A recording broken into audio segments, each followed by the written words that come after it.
Economist here. So, titling this video, How to Fight the System. Now, this is really how to fight the central banking system, or really how to fight the Fed.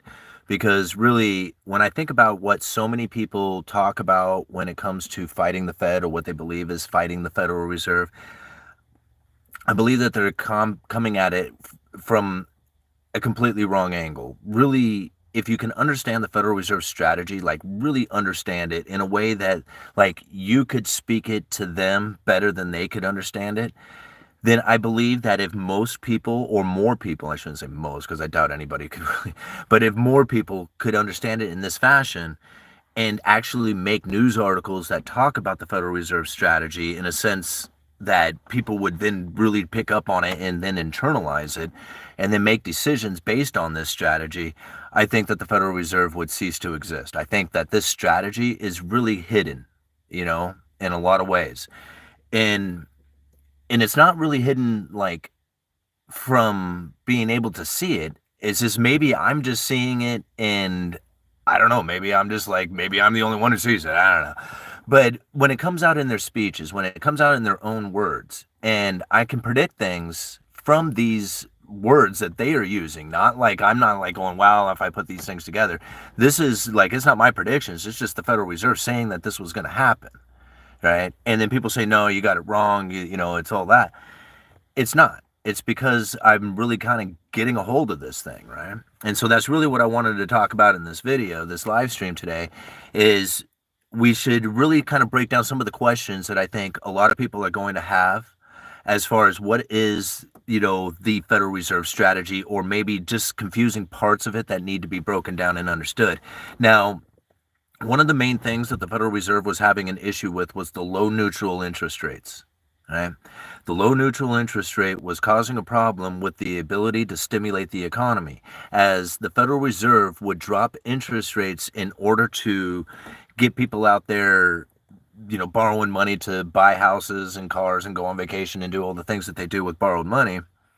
The Federal Reserve was getting ever closer to zero, getting the interest rates lower and lower. Now, the neutral interest rate is the interest rate in which that they are neither accommodating nor restricting the economy. And this low neutral interest rate was very close to zero. So stimulating the economy almost became ineffective by their monetary policy. This was a problem, right? So this low neutral interest rate and the Fed funds rate being close to the zero, I'm sorry, the zero, or what they refer to as lower bound, again, was making their monetary policy pretty much ineffective at this point. Now, again, when it came to like stimulating the economy, they attempted to do it, and they did actually a fairly good job when you think about it from the quantitative easing 1, 2, 3, and 4, because this is a problem that goes all the way back to the great financial crisis, right? This is all back in 2007. So what ended up happening is that the amount of money that they had printed really caused an inflation expectation out there to rise, but it wasn't enough for long enough, right? And you have to think, really, there was a lot more money printed back in the great financial crisis on a percentage basis than there was just recently and during the recent quantitative easings. I mean, the quantitative easing that was taking place back in, the great financial crisis took the Fed funds, or the Fed balance sheet, from like 850 billion to over $4.5 trillion. That was like, quadrupling the balance sheet. Right? And this did give a lot of people, and I was included in on it, this idea that there was going to be, a hyperinflation, as all this, crazy price inflation was going to occur from it. But it really didn't happen in that fashion. I mean, it did in asset prices. I shouldn't say it didn't happen, right? What I should say is it didn't happen in the way that the Federal Reserve would be looking at it. Because again, this isn't our monetary policy. We're not the ones who make the decision on this stuff, right? I mean, this is the Federal Reserve's decisions that they make. So we have to follow what it is that the Federal Reserve is thinking and the things that they look at if we want to understand what their strategy is. And that's really what this comes down to. So the inflation expectation had fallen so low, like not all of this quantitative easing that had taken place was enough to get the inflation expectation to rise. It was anchored at too low of a level. Right? Now, the Fed would typically want to go for a 2% target, right? So if the Fed funds rate, or if the inflation rate was above 2%, right? The Fed would adjust interest rates to try and bring that inflation rate back down to the 2% target. Again, if they were under 2%, they would try and accommodate to try and bring that inflation rate back up to 2%. Right? So they were going for a 2% target, and they would adjust their monetary policies to try and achieve that 2% target. But that's all changed now. Like, none of that is the way that it used to be. Right? And so the way that they look at inflation now is quite different, in that they are going for a 2% average inflation rate over time. And you can see it in their statements a lot of times. Just look for it, right? Look for that when they talk about inflation. Look how they talk about it. Inflation, achieving the inflation goal set over time, or they always use like over time or something of that nature, right? So look for that additional language that's in there. Again, this is like, part of the way they kind of keep things secret in a way, because like a lot of people are still under the belief that they are going for a 2% target. They're not. Now, the soft landing thing, I was thinking about this, right?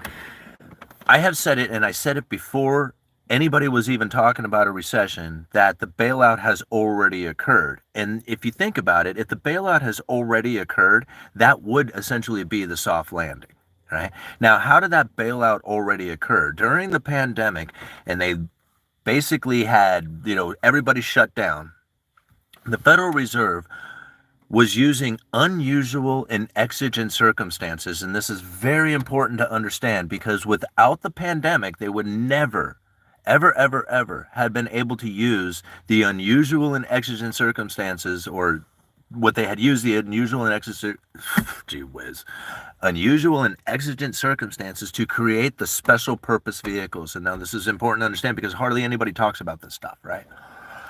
Special purpose vehicles, these were the, I believe it was 13 lending facilities to backstop every corner of the financial market, right?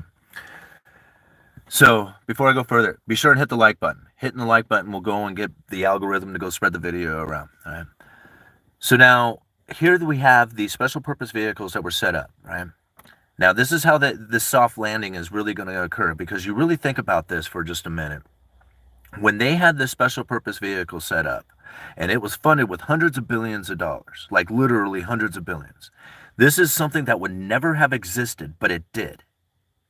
And the narrative was put out, the news, the media, the coverage that says, hey, these guys are going to be buying corporate debt, like crazy buying corporate debt. And the amount of I mean, I was even one of them when they first made this announcement. I was just like, so now the Federal Reserve gets to pick the winners and losers, right? This was the what the story was being told. But as time was going on, I was just like, now wait a minute here. These guys aren't buying anything. Right? The market's diving into corporate debt, right?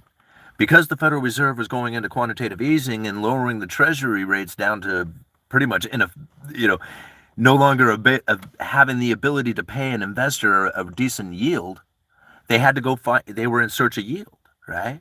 So they were finding it on the corporate, going up into the corporate debt. And at the same time, here the Federal Reserve is saying, yeah, we're going to buy some of that stuff too. Right? So all of a sudden, corporate debt is on fire. Everybody wants it. And these corporations are gorging on incredibly cheap debt. What do you do with it? Right? What do you do with that money? Well, you're going to start expanding. You're going to start building, buying more office space, doing all this other stuff, right? Hiring employees. And this is exactly what happened. People wonder where all the employees went. It went right there. That's exactly how it went. Now, granted, a lot of it went to like people retiring, and then, people just simply, whatever, not wanting to go back to work because they're scared or whatever. There was a lot of that excuses, but this is really what happened to it, right?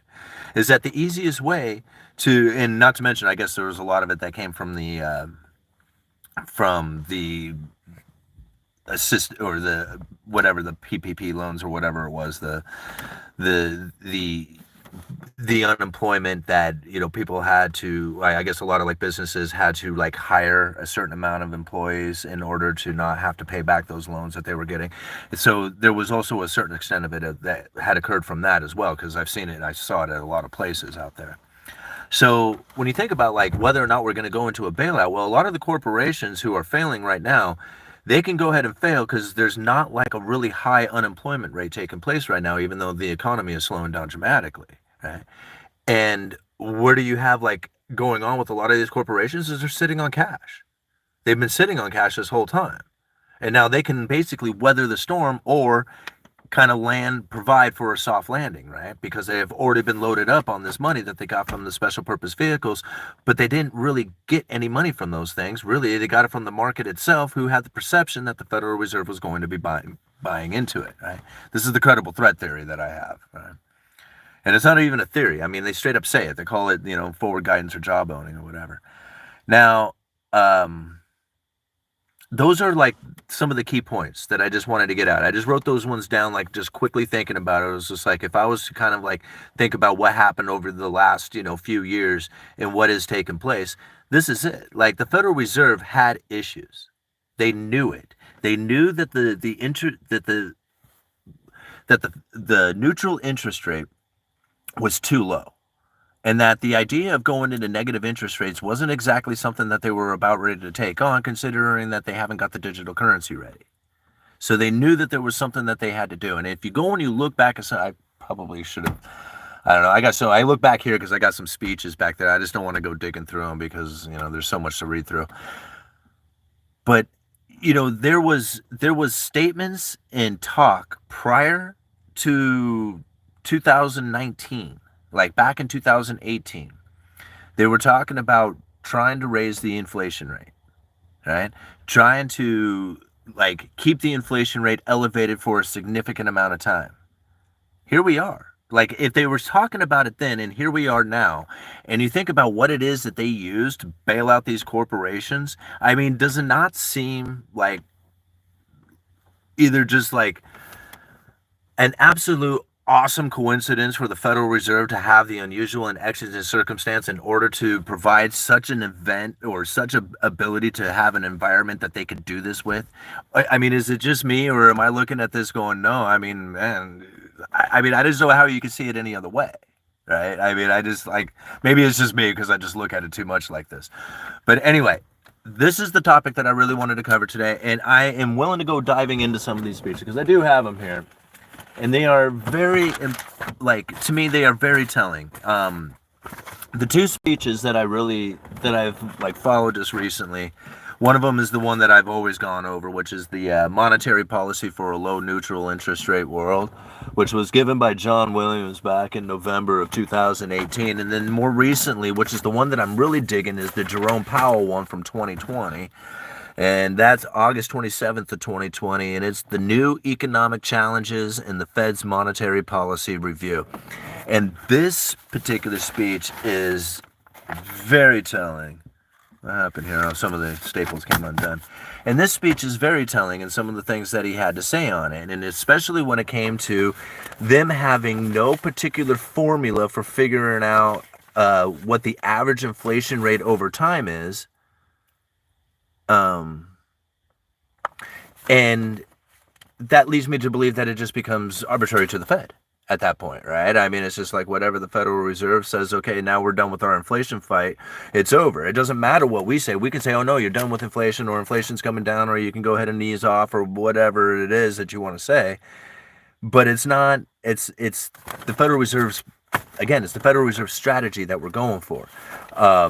Gosh, I wish I had highlighted some of this stuff in here because I had it all marked out when I had done the earlier video using this particular speech, but this is a different piece of paper that I'm using. But anyway, I just wanted to read that to you where they talked about not having any kind of the persistent undershoot of inflation from our 2% long-run objective is a cause for concern. Many find it counterintuitive that the Fed would want to push up inflation. After all, low and stable inflation is essential for all well-functioning economies. Oh, this is good anyway. This goes right in line with what we were talking about. And we are certainly mindful that higher interest rate or higher prices for essential items such as food, gasoline, and shelter add to the burdens faced by many families, especially those struggling with lost jobs and incomes. However, inflation that is persistently too low can pose serious risks to the economy. Inflation that runs below its desired level can lead to an unwelcome fall in the long-term inflation expectations, which in turn can pull actual inflation even lower, resulting in the adverse cycle of even lower inflation and inflation expectations. So that, I mean, he says it right there. It was just like their inflation expectation was running persistently too low, and they were having terrible issues with it, and that they needed to deal with that, right? I mean, this is, again, back in August of 2020 that he was talking about this stuff.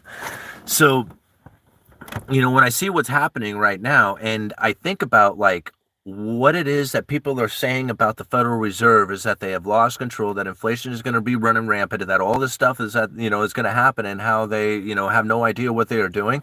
That falls perfectly in line with what it is that they need to do in order to achieve their objective. Like, they need people to have that exact thought. People who fall into that narrative are totally moving in the Fed's direction. They needed that exact thing to occur. Right? They needed inflation expectation to run higher. In fact, I think John Williams says it better. Today, we face an altogether different set of problems stemming from a very low neutral interest rate. Again, this is the neutral interest rate that is too low, persistent, it's too low to zero, right? They can't drop the Fed funds rate below this. That is, short-term real interest rates that are consistent with an economy operating at its potential alongside low and stable inflation. Ironically, the problem we need to solve these days is the risk of inflation that is persistently too low rather than too high. So they're fixing the problems, right? All this stuff that we were experiencing, and it's just like so sick to think of like what it is that actually made the environment conditioned for the Federal Reserve to achieve this. But it's just like it's heartbreaking and it's sickening, and it's just like, I mean, I don't even know how else to describe it other than disgusting. But that's really what happened here, right? And I mean, as I put these pieces together and I think about it, it's just like, man, I wish more people would take on this strategy and really break it down, because I know there's a lot of people out there who can do a hell of a lot better research than I can, because I'm just the uneducated economist, man. All right. Let's go read some comments. Holy moly, you guys got a lot of comments going. All right. Thanks, everybody, for being here. I'm just going to scroll right to the bottom. I'm sorry if I'm missing questions or something like that, but let's go ahead and, like, if you guys have questions, you want me to break something down a little bit better or anything like that, let's do it. So, okay, the office, electrical, plumbing, and HVAC is very different compared to you guys lumberjack landlords, you guys are talking here. All right, all-nighter higher. Unemployment appears low, but it does not show how many people are not able to work, not seeking work, labor participation. Okay, yeah, I absolutely agree. I totally agree with you. It does not talk about what really is going on with how many people are actually working and whether or not those jobs are even worthy of working for, right? So I totally agree with that, but that's not the point. That's actually no longer an issue for the Federal Reserve, and besides, it's not what the Federal Reserve was looking at anyway. What they were actually looking at, and here, let me kind of give you an idea, and this took me a kind of a little bit to try and figure out how to explain it. I don't even know if I can right now. But when the Federal Reserve was looking to adjust the inflation rate, like if the inflation rate was running too low and they wanted to try and stimulate the economy in a way that would then bring inflation rate back up to their 2% target, what they would look at is employment. If they could get employment to rise, like if they could get more people or lower the unemployment rate, which is, I guess, is probably what the Federal Reserve would then be more in tune in looking at. But if they could get the employment rate to fall, or unemployment rate to fall, right, and the employment rate or the participation rate to increase, having more jobs essentially, then what they could do is that they could get more people out there consuming. That added consumption then adds to the, supply and demand imbalance, right? Because that's really what it comes to. And when you have a supply and demand imbalance, and you have inflation start to take place. So really it was the amount of jobs that were in the system adding to the amount of consumption that was taking place out there that would then in turn start to raise the inflation rate. And then again, if the inflation rate was coming too high, then guess what? Everybody had to lose their job and fail, right? And then that would start bringing the inflation rate back down. So anyway, that doesn't matter anymore, because they found, like, this is what they refer to as the Phillips curve. Of course, the Phillips curve is a little bit more detailed. That's kind of breaking it down a little too oversimplified, but that's essentially what it is, right?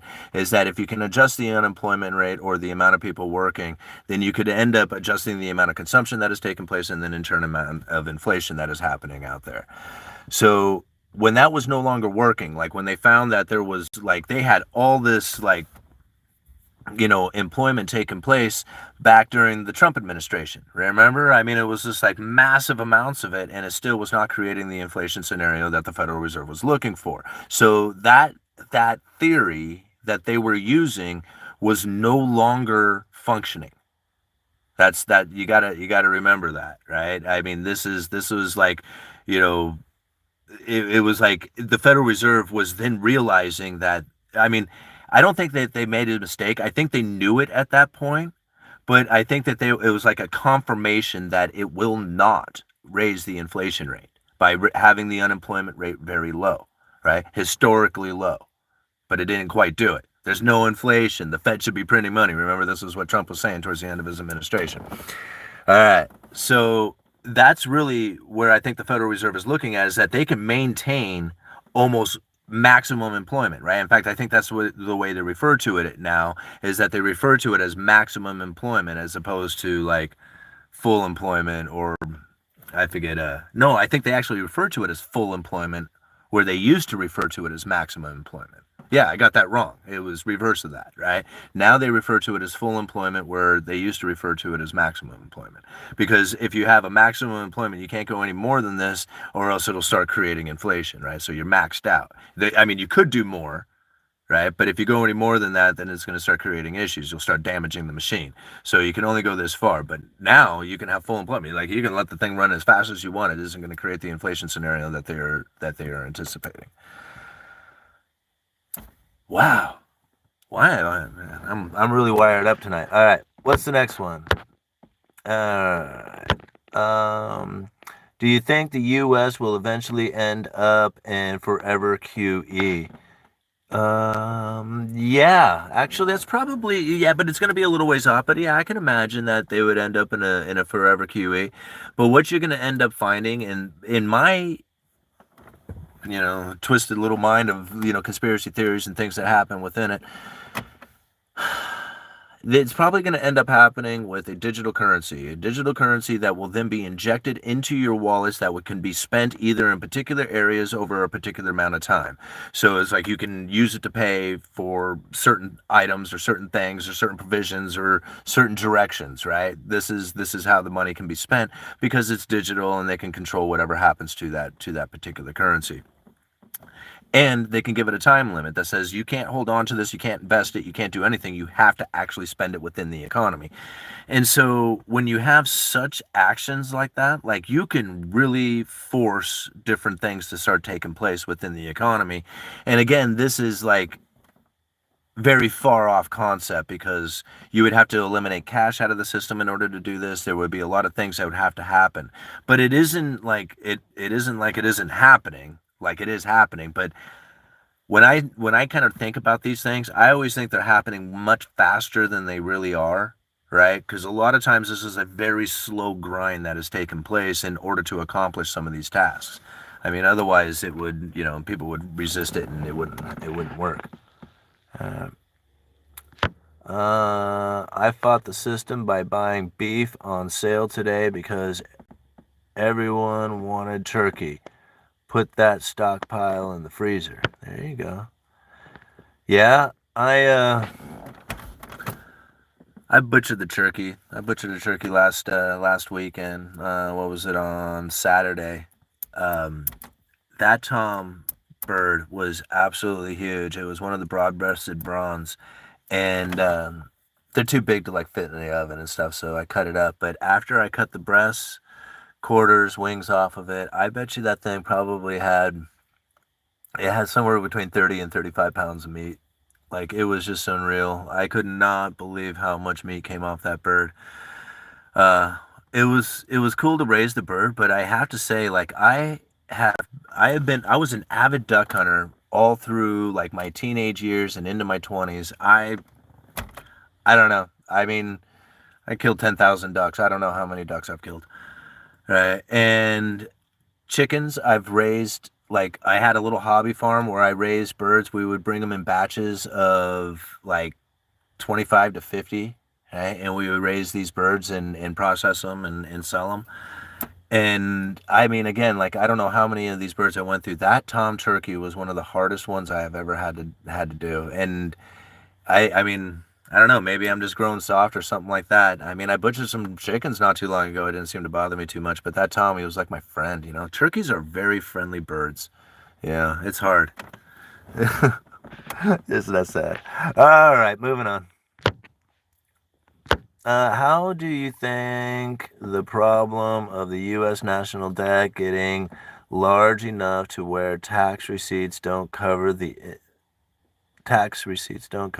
interest payments will be dealt with? I don't know.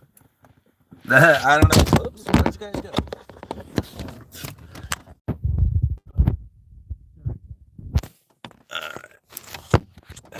Should I put you down there? Let me put you down here instead. You can get a different angle. How are they going to deal with that? I don't know, Matt. I mean, because this is the same argument, like, not that particular one, but like, you know, how are they going to deal with the national debt? They'll never be able to cover it. They'll never be able to get this far. I don't know what they're going to do. You know, I don't know what it is that the Federal Reserve has planned as far as in their toolbox of things that nobody knows about. Like, you know, just for an example, because I always think about this when, you know, what is going to happen when certain things begin to take place.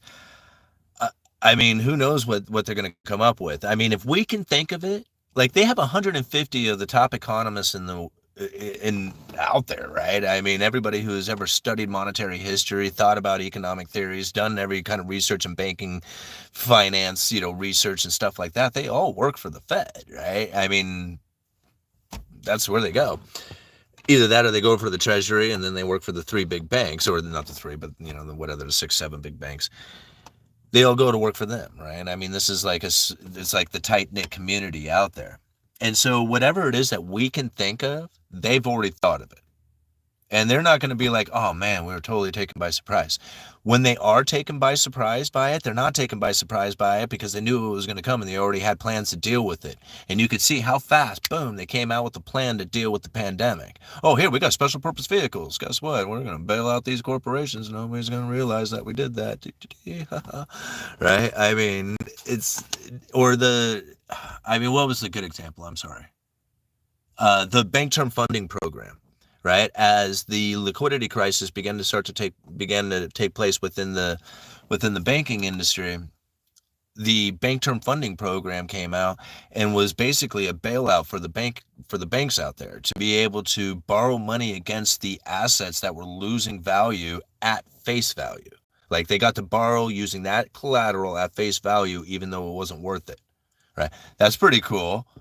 I mean, then you get to like, hey, now we got a bunch of liquidity and we can to cover our deposits and stuff like that. So. All right. What do you think about community currencies? I guess, well, I mean, really, if you think about community currencies, they're pretty cool in the sense that you can have like, like I've seen people use like farmer market dollars, like you got this little community like that you can use this currency in. But ultimately, when it comes to like currency on a grand scale, like, oh, hey, thanks, Matthew, man, right on. Lumberjack Landlord just gave me a $5 super chat, man. I really appreciate the support, bro. That's really cool. YouTube sucks right now, so I really do appreciate that support. Well, let me answer this question. I'll go and read your comment here. So what I think about, like, when it comes to like currencies, right? You have to have a currency that is going to be something that is accepted by everybody, right? Or else it just doesn't work. So when you have like a farmers market community where they say, hey, we'll all accept this currency, at the end of the day, what are you going to do with it? You're going to trade it in for dollars, right? Because you can't take it outside of that community to do anything with it. So it's only good within your little community, which might be sufficient. Like you might be able to just function quite well with just your little currency inside of it. But the moment that you need to go outside to get something else, like you need to go to Safeway, right? You need to go to the grocery store to go get something, right? I guess not everybody knows what a Safeway is, but you need to go somewhere to get some groceries, right? And they're not going to accept your little farmers market community dollars, right? They don't care about that one. So now you have to have something else. You have to have something that they are going to accept, and that is going to be the most common form of currency out there, which is going to be the US dollar. And you can use US dollars in just about any country anywhere in the entire world. In fact, they prefer that you use them. So when it comes to the currencies, you kind of have to take it from like Gresham's law, right? And to understand why it is that good currency or bad currency, only one will ever truly exist, right? Because the good currency will get chased out by the bad currency if both of them are acceptable, right? So say even, no matter what it is, like I guess the easiest way to understand it is with gold in hand, right? Dollars in one hand, gold in the other. If you went to somebody and said, hey, I want to make this purchase from you, and will you accept gold or dollars? And they're like, yeah, I'll take either, whatever. And it was just like, well, what would I rather give up, my dollars or my gold? Well, I'd rather hold on to the gold and give up the dollars, right? So dollars being the bad currency is now in circulation. That's the one that's used in the economy, and the gold gets hoarded away.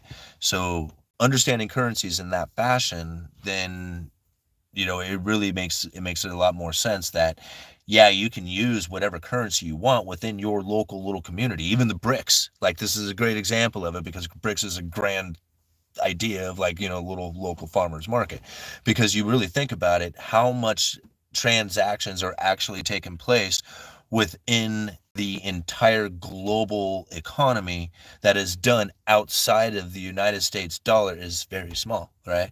I mean, no, it's a lot, because the dollar, I don't know what the exact share of the world dollar trade is right now, but the amount of trade that is done in any other currency, any single currency besides the dollar, is almost insignificant, right? Like almost none. So the dollar is the common currency. Everybody's going to use that one. And, again, like understanding Gresham's law is a good way of understanding why it is. And again, that almost leads right into Triffin's dilemma, in which that why the dollar is even the world currency to begin with.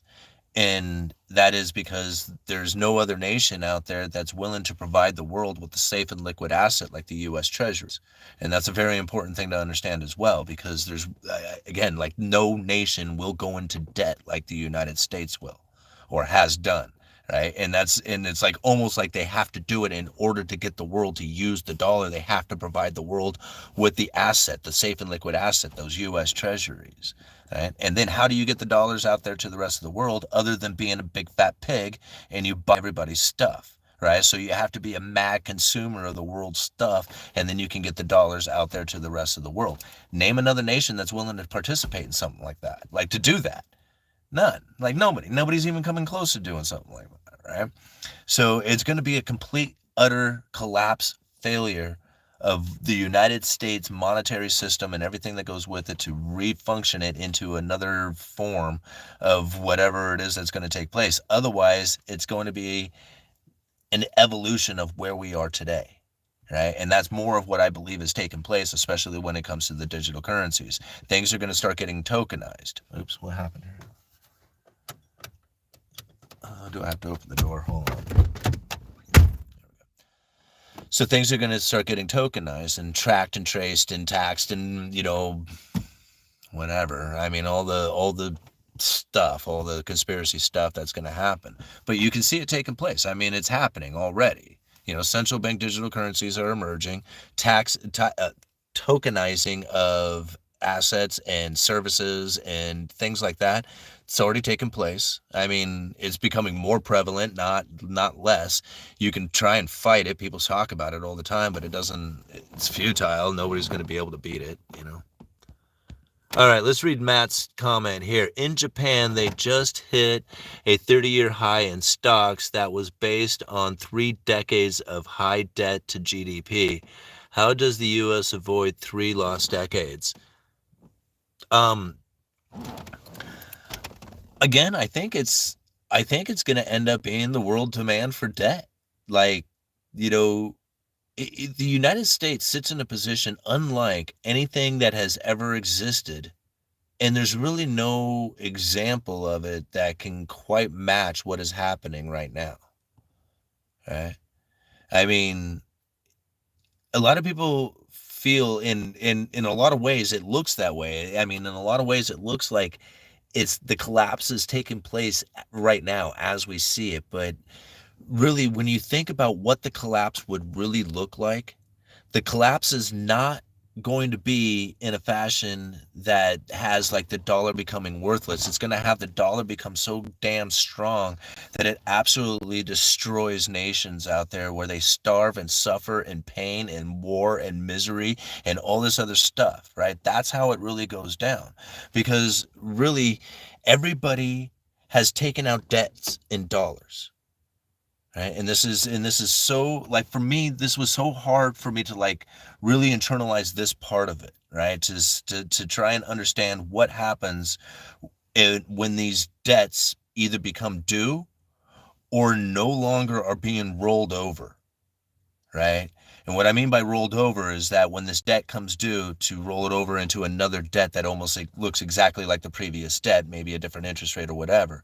But when it doesn't roll over, when they say, no, this comes due and I'm done, I'm not doing it anymore, that means no more debts are being taken out in dollars. This is going to be the scariest scenario that anybody could ever possibly have faced, right? Because this is when the Federal Reserve is going to go into mad money printing, because I don't think there's enough capabilities of the Federal Reserve to print at a pace that is fast enough to cover all those debts. That's really the truth of the matter. And when those debts start coming due, what's going to end up happening is people are going to be scrambling for dollars to try and cover those debts, right? And when they start scrambling for dollars, it's going to cause the dollar to strengthen. And that strengthening of the dollar, if the Federal Reserve does not try to weaken the dollar at that time, and they keep off the money printer, I don't know how else to say it, then those dollars are going to strengthen, and they're going to start taking out this debt that is existing out there. And that right there is going to start causing the dollar to strengthen again, as those debts themselves, those contracts that have been written, are being used as if they are dollars themselves. They will no longer be used as dollars. They're not doing the transactions that the dollars were doing again. The dollar strengthens even more because there's less of them. See, this is so hard. Like, it was, I mean, I don't know how much Jeff Snyder and Brent Johnson I had to listen to in order to get this, right? It is so crazy to think about. But really, when people start giving up on the dollar, that's going to cause the dollar to strengthen. And the Federal Reserve I don't, again, like, I don't even know if they can print at a pace that would be fast enough to keep up with how much demand for dollar there would be. I mean, think about it right now. Why is the dollar index at 106 or 105 or whatever it is? I mean, with all the money printing, it should be at like nothing. It should be at 50 or whatever. It should be worthless, but it's not. And it's comparing it to, again, to the rest of the world that is out there. But that's the comparison, right? The dollar is in existence across the entire globe, and everybody has debts due in dollars. That's a good topic to think about. It really is. It's just like, that one is hard to wrap your head around. Thank you, Matthew. I really appreciate the $5, man. That's really cool of you. All right, you make it all make sense to me like a crash course in economics. Thanks. Well, again, when you can internalize it to this fashion, to this sense, like to the level that I have, and I mean, it's not. People say, "Well, where did I go to learn it?" Like, I didn't go anywhere. It's right here. It's in this speech. It's in the things that they say. It's in, like, the theories. It's in the Gresham's law. It's in Triffin's dilemma. It's in the bullwhip effect. It's in all this stuff, right? Once you start taking in all the information, you don't listen to somebody else. They don't know you, right? There's not a single person out there who knows you, who knows what you need, what it is that you got going on in your life, how it is that you got to function, your day-to-day wants and needs and desires and whatever it is that you got going on in your life that you just are trying to work for, right? I mean, nobody knows that. And when you have somebody out there on the TV telling you the way it is when it comes to the economy, it becomes, especially when it comes to, like, the Fed made a mistake kind of stuff, and it's just like, well, is that the Fed? I mean, are you taking on the Fed strategy, or is that your strategy in order to do your investments, that the Fed has to fail. Like if the Fed has to fail for your investments to go up, think about that for just a second. You have an expectation that is like going completely against what 150 economists are attempting to do or prevent from happening. Right? I mean, that's something really interesting to think about because I used to take that strategy. I used to buy heavily into gold and silver for that reason. Right? Now I buy gold and silver for a completely different reason. It doesn't matter. I'm still buying gold and silver, right? I just gave it a different meaning. That's the point. Right? Is that you got to give it, it's all about the meaning behind it. And so, to me, the Federal Reserve and all the communications and everything that they are putting out there right now really tells me that they are trying to have the markets very confused on what it is that they plan on doing going into the future. That's one of the things I wanted to bring up is that the Federal Reserve has the idea of like where it is they're going to go with the inflation completely by hand, right? Like nobody knows exactly what it is. They can take it up or down or sideways or any way they want. All they have to do is like if they feel that they need the say like this is so crazy to think. Maybe they feel like mortgage rates are getting out of whack or something like that. All they have to do is just put out the narrative, put a bunch of speeches out, or not speeches, but put presidents out there into the media saying, I feel that the appropriate level of interest rates have been achieved and that the possibility of going into the future with lower interest rates is now, an acceptable thought. As soon as they put that out there, boom, mortgage rates would start to fall. Right, because all of a sudden there would be people believing that the interest rates are going to be going lower into the future, right? And then bringing in the whole idea within itself that you would have lower interest rates going, right? That in turn is the expectation that they could put out there, right? Now, if they can anchor that wherever they want, like they know what they can do with it, right? They got it by the balls essentially, and that's what they're doing. And just look at the statements that they come out with, and when they come out in the media, and then think about these speeches that I have always keep referring back to, right? Because it really clearly talks about what it is that their strategy is all about. Okay. We need people like you and Alex Jones that need these public documents and exposes the lie systems that are written in plain view. Yeah, and this is what gets me really about this, is that I don't know how it is that I ended up focusing in on Fed speeches. Like, out of all the crap that people can research and that I do research and think about and look at, most of the time, I'm like, I look at this stuff as like, these are the people who are making decisions, not anybody else, not a single person anywhere on YouTube or the media, like news or writing books or anything. Well, maybe writing books because they might be one of these former people, but nobody else. Like not me, not anybody else, right? I mean, these are the people who are talking about what it is that their strategy is. Everybody else is trying to regurgitate their own opinion of what this is. All right? And that's really what it comes down to. And most people are regurgitating it in such a way that it includes how they position themselves with their investments or how they position themselves in life.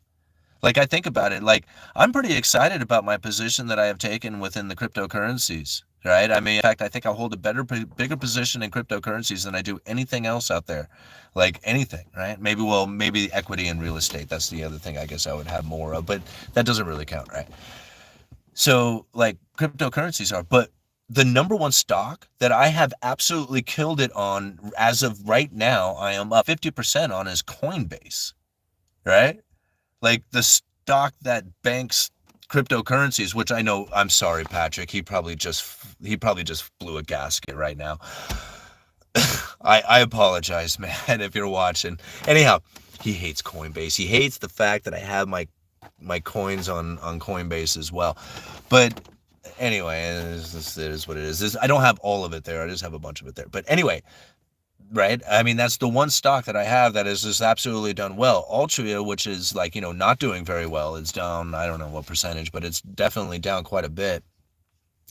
but it's paid out like over the time that I've had this portfolio or the Altria position. I don't know, $300 something in dividend payouts. So I mean, it's done pretty good for what I bought it for. Anyhow, what's next? Let's talk some more. Okay.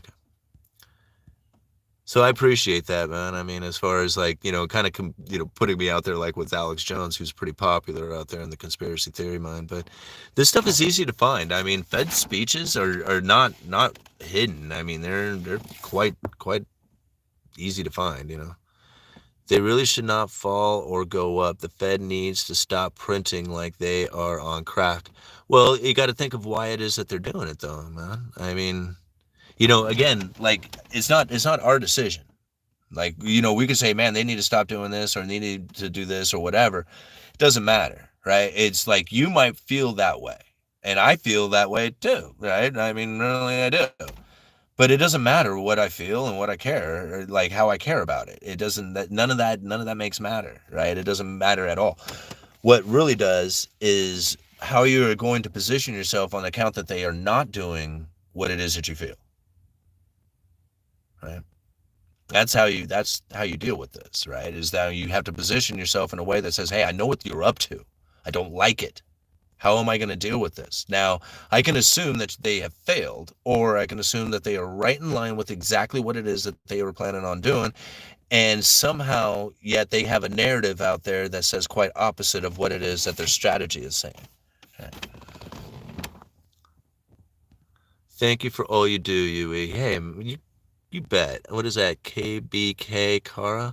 I really appreciate that. Thank you. Not your keys, not your coins. Come on, man. No, you're absolutely right, Aniki. I don't disagree with that. I should not have my coins at Coinbase. I agree. I do, right? I do. I've had this account with Coinbase since, like, I think I got the account when they were 6 months, within 6 months of operation or something like that. I've had it the entire time. Like I have never like questioned Coinbase ever on anything ever, right? Now I totally get it. I am in total agreement. I have lost the keys to an Ethereum wallet that has, I don't even know how much, it doesn't have that much Ethereum, but it has money in it and I can't get to it. I got the public key. Like I can see the wallet, I can see what's in it, but I don't have access to it.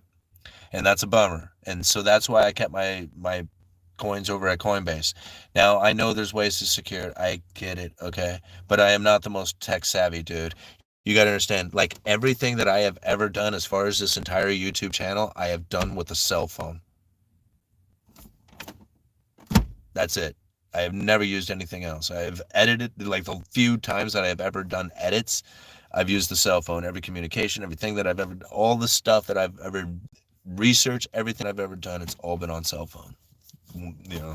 So when I hear people say like, man, how are you supposed to do, like, if you have access to Wi-Fi and you have an old cell phone, I mean, I started the YouTube channel with a used iPhone 6 that I bought for $100, right? And then borrowed the works Wi-Fi in order to, all right. Would you ever go full-time with the channel or lumber for life? Well, I've thought about that. What is it? Moron? All right. Moran. I thought about that as far as like going full time with the channel. I don't believe that I would ever find myself in a position in which that doing this full time would be like my ultimate gig. Like I love the idea of doing it.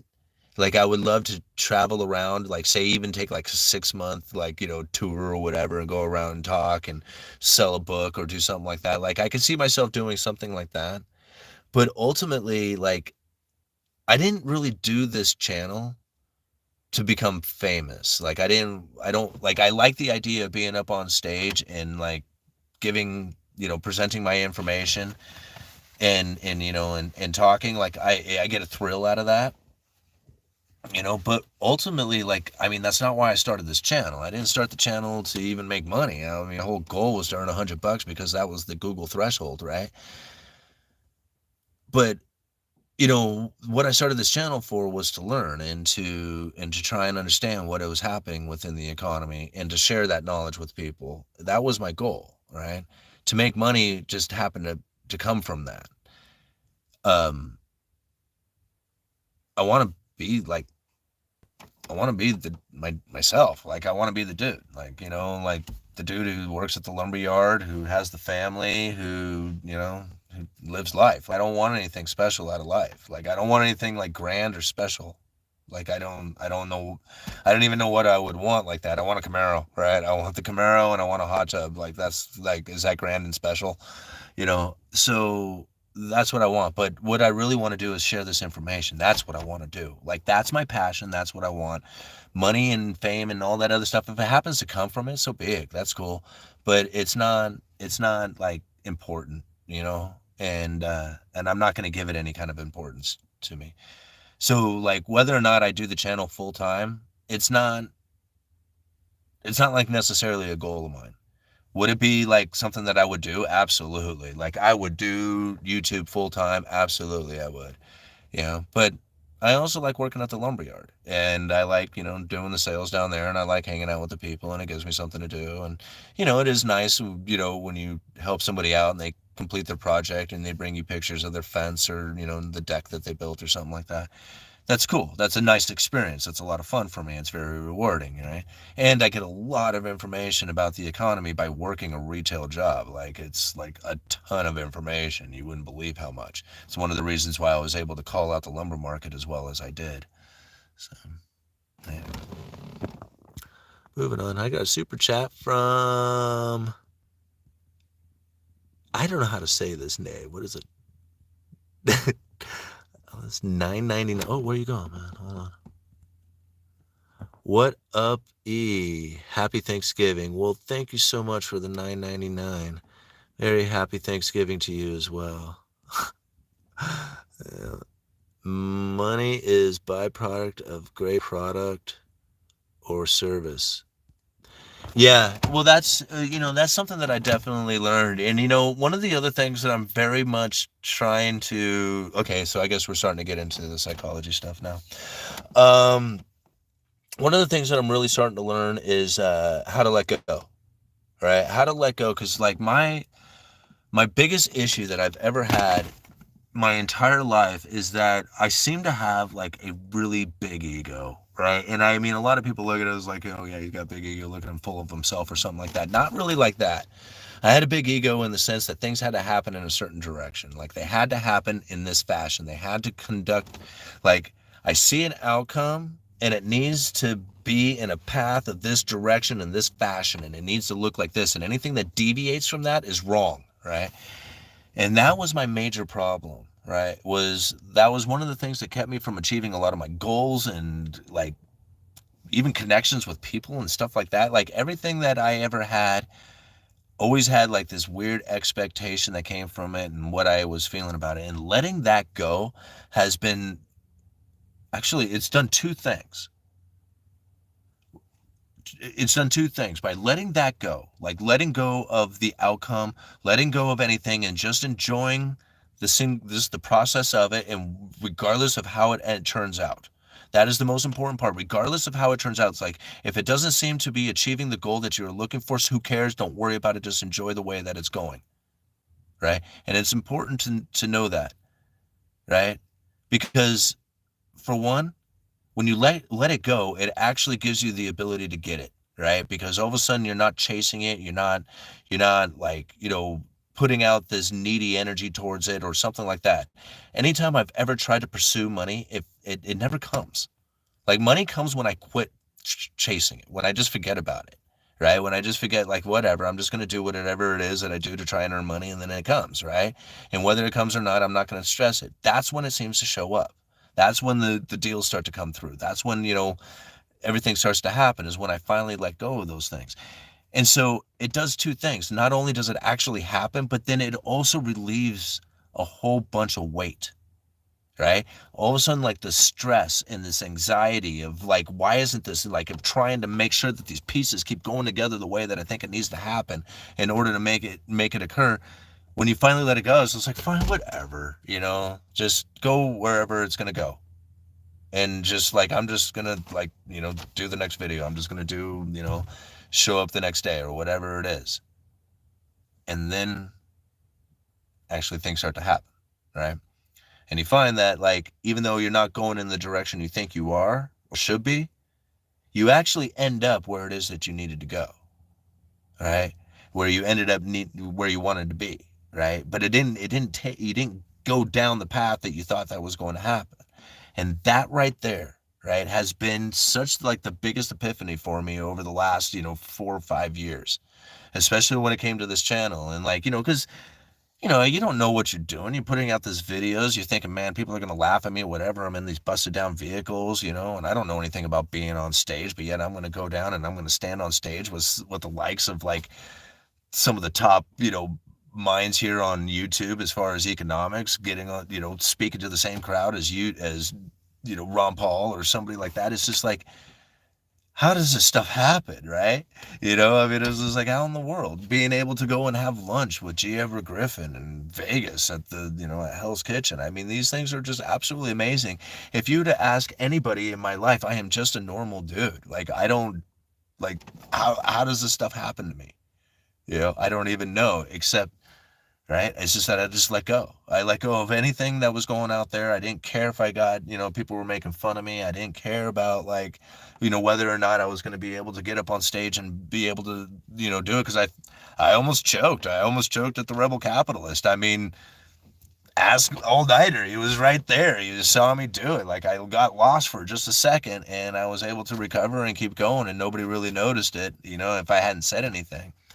But, like, this stuff happens. Like, you let go and things start to come in. Like, you let go to gain your reality. The moment that I start, saying, no, man, I need to start, forcing things to start occurring in a particular direction or whatever, it all starts to, come undone, and it doesn't work right, and nothing functions, it becomes weird.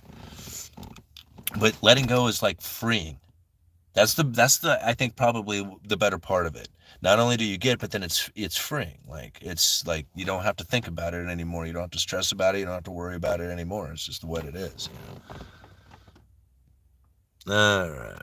So did you submit to Christ? I asked because I did, and now I'm getting the world. I think that is the same exact energy. Simon, would you make a way better Simon would make a way better president than all the political main stage guys. Yeah, I don't know. Like, I mean, what it would take to be president, right? I mean, I don't know how that would be. Like, I don't know what it would be that I would do. Like, I mean, I don't know. Like, to be honest with you guys, I mean, you put me in a plane like that, and I'd be like, well, let's crash this sucker and start over, right? I mean, it's just like, you put me behind the wheel, it's like, I don't know what to say. Let's like, boom, like, okay, let's pull out the Constitution and start this thing again. I mean, I don't know what to say about that. Like, I don't think I could fix any problems that we have. I don't know what it is that I would do to, like say, hey, we can reverse course on this, because it's not going to go that way. What we're going to end up happening is going to be a separation between the rich and the poor, unlike anything anybody has ever seen. And as people are trying to adapt to the idea that they'll own nothing eating bugs, then, I don't know how I would want to be in charge of that. Like, I don't like to try and like, oh, hey guys, just try to understand this is like, it's unfortunate. Hold on. Let me get the Cantillon. All right, let's start with this. Okay, guys, this is the Cantillon essay. All right, we're gonna start with what money really is. Okay, this is like, that's how it would have to go down. You know what I'm saying? It's like, I can't be president of something that is going to eventually be on an inevitable failing path. I mean, I don't know what it is that I could do. It's not like, the only thing I could say is like, learn this stuff for yourself so you can be in the right position for it. So you can really benefit from, what is happening here, as opposed to suffering the consequences of it. I want to eat at Hell's Kitchen. Yeah, we had, okay. I had the filet mignon, which was so good that you could practically cut it with the fork itself. It was amazing. Gio Griffin had the beef Wellington, along with Patrick. Patrick had the beef Wellington too, and he had the lobster risotto. Patrick did. Gio Griffin's wife had salmon salad. I think it was a salmon salad, something like that. My wife had the lobster risotto as well, and a beet salad, and all of it. Oh, and I had roasted corn too, the roasted corn, and that was pretty good. It was, I don't know how to describe it all as good as, like, you know, some of these top chefs do out there, but it was absolutely amazing. Every bit of it was, and I was so fortunate to have been invited to that lunch. I mean, you know, it was really cool, being able to sit there and have a conversation with J. Edward Griffin, who actually asked me what happened within the lumber industry, and gave me, you know, 15-20 minutes to give him a quick breakdown of everything I kind of knew, from bug infestation all the way up to mill curtailments and whatnot. And he was like, he thanked me. He says, wow, you really do know a lot about it. And that was really cool. I do have another story that I'm going to save for another time. All Nighter knows the story, so, you know, but I'm going to save it for another time because I think it's a really good story. It was a lesson that I had learned, from Gio Griffin, but I think it's a story for another time, and I can't wait to tell it, you know, because I think there's going to be a day that, you know, when I tell that story, it's going to be the most appropriate time to tell it, because I don't think a whole lot of people know it, except for maybe like All Nighter. I think he's probably the only one, you know. So anyway, because he was there. So anyway, moving on. He wasn't at Hell's Kitchen. He was at the event that we were all at. That was the Silver Symposium just recently in Vegas. Let's see here. Has the Uneducated Economist has read Fed Up? I don't think I have. I don't read. That's what's amazing. Like, I don't read a whole lot of books or anything else like that. Like, I read articles, these speeches. Like, you know what really did it, guys, in the early days is that somebody would say something like, you know, it started with like fractional reserve banking. It's like, what is fractional reserve banking? So I'm reading up on on fractional reserve banking, and when you're reading this, like, I would read something and I would have no clue of what I just read. Like, I would look at it and I'd be like, man, this doesn't make any sense. Like, nothing. Like, I would read speeches like this and like I would have no clue of what, like, I just read. Like, it would be like, I mean, you might as well have just been speaking Latin or something to me. I had no clue about any of it. So again, like, I knew it was important, right? So I was just like, all right, well, let's do it again. So let's go back to the beginning and let's read it. What does this paragraph say? Read it again. Read it again and read it again and read it again until you figure it out. Like, is there something going on inside of the sentence? Like, what is it that they're talking about within even this paragraph? If you don't know it, research that. And so, like, sometimes I would have like a speech, like, you know,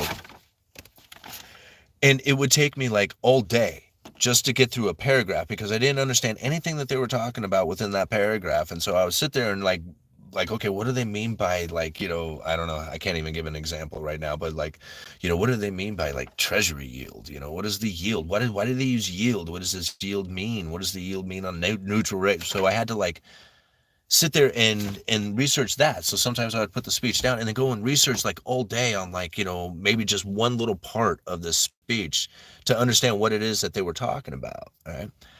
And so the more I did that, the more I realized that I could start reading these speeches and not have to go and research what it was that they were talking about. I just knew. I just kind of like, you know, okay, I understand what they were talking about. Like, I understand the jargon that they're using and everything that's, you know, going into a lot of this, you know, Fed speak that they use. And once that started to happen, like, I didn't have to do research on how the like banking system operates and stuff like that. I was more just trying to stay in tune of what it is that they are talking about within the last, like, you know, few months to weeks, you know, even few days, you know, when it comes to these speeches, you know, getting them as they get posted right away, so you can read them as soon as you want. I doubt most economists even read them. Like, I mean, to me, I get excited when I see them, especially when they're talking about how they're going to conduct monetary policy. Most of the time, their speeches are boring ass, lame stuff that doesn't have anything to do with anything that's interesting, right? But there is important parts that come up in those things, and they're kind of important to read. But until you find, like, ones like these, where they're talking about monetary policy and how they plan on conducting, inflation expectations and stuff like that, these are the good ones. These are the ones that I really enjoy because they tell a lot. All right.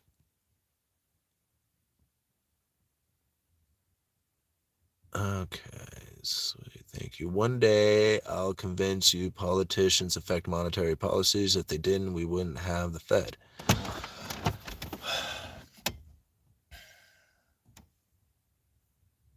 Okay.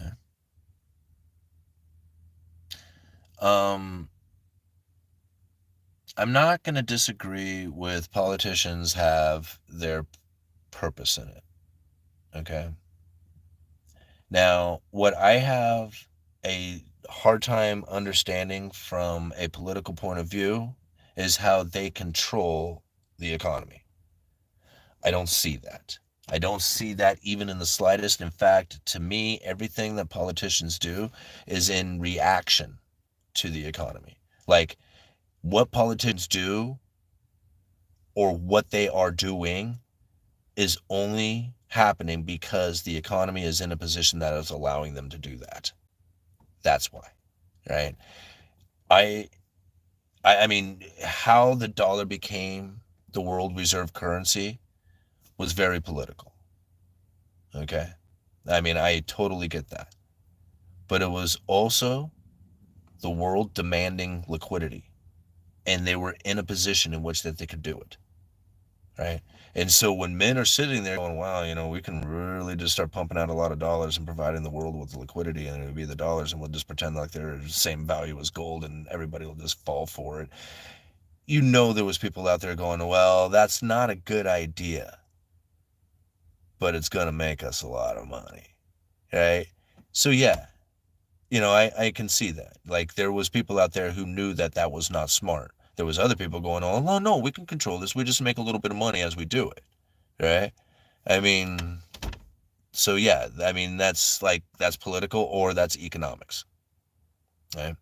I mean, somebody was asking me, like, how to break down economics to the simplest terms, to the most, like, to the most simplest concept, right? And this is really kind of sad to think, right?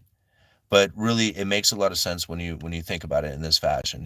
There was a time in this country here in the United States, right, where there was Native American tribes, and I've used this as an example before because really it came out of the Cantillon essay itself, right? So you think about, he was talking about this back in the 1700s, right? So here in the United States, we had a lot of Native Americans who were in competition for hunting grounds, and they had some of the bloodiest battles, like the most fierce, bloodiest battles, and they would just butcher the shit out of each other, right? In order to compete over these hunting grounds, because they knew if they didn't do it, they weren't going to make it, right? That is economics right there, right? That is economics to like just the epitome of it. Like, if we don't do this, not everybody is going to make it, and there's just simply not enough to go around. Right? So when it comes down to that, and you got survival of the fittest, and you got separations of classes and people and all this other stuff, and you think about it in such brutal fashions of that, it's not a system in which that somebody has designed to say, hey, we're going to make this equal for all. Like, everybody's like, oh, hey, we're going to have equal opportunity for everybody to make it, because here in the United States, it's just like, land of opportunity, blah, blah, blah. Right? It's a crap. It's survival of the fittest. It's wild. It's it's a place that you don't screw around thinking about what is fair, right? That's not what's happening here. You don't think about what's fair. You got to think about what it is that you need to do in order to survive yourself, right? In order to make sure that you've got it going on, that you have it. It's not a matter of, like, you know, having luxurious things so that you can show how awesome you are and all the achievements that you have done. I mean, this is not something that you screw around with. I watch people on the streets all the time. I know people, I know them by name. They know me. And they come up and they're like, "Hey man, I can't believe it. I finally got a job." And I was just like, "Man, I'm gonna, I maybe be able to get into a place." You know how awesome that feels for them? And yet I roll with guys who talk about, like, the latest jet that they just purchased. It's such span, man. It is like you don't even know. It's unreal for me. And to be able to see it in so many fashions, to be able to look at the economy from the eyes of 30,000 feet when I'm rolling with the rebel capitalist, or I'm hanging out with Dave and like we're talking about what it is that he's planning on doing tomorrow. Yeah.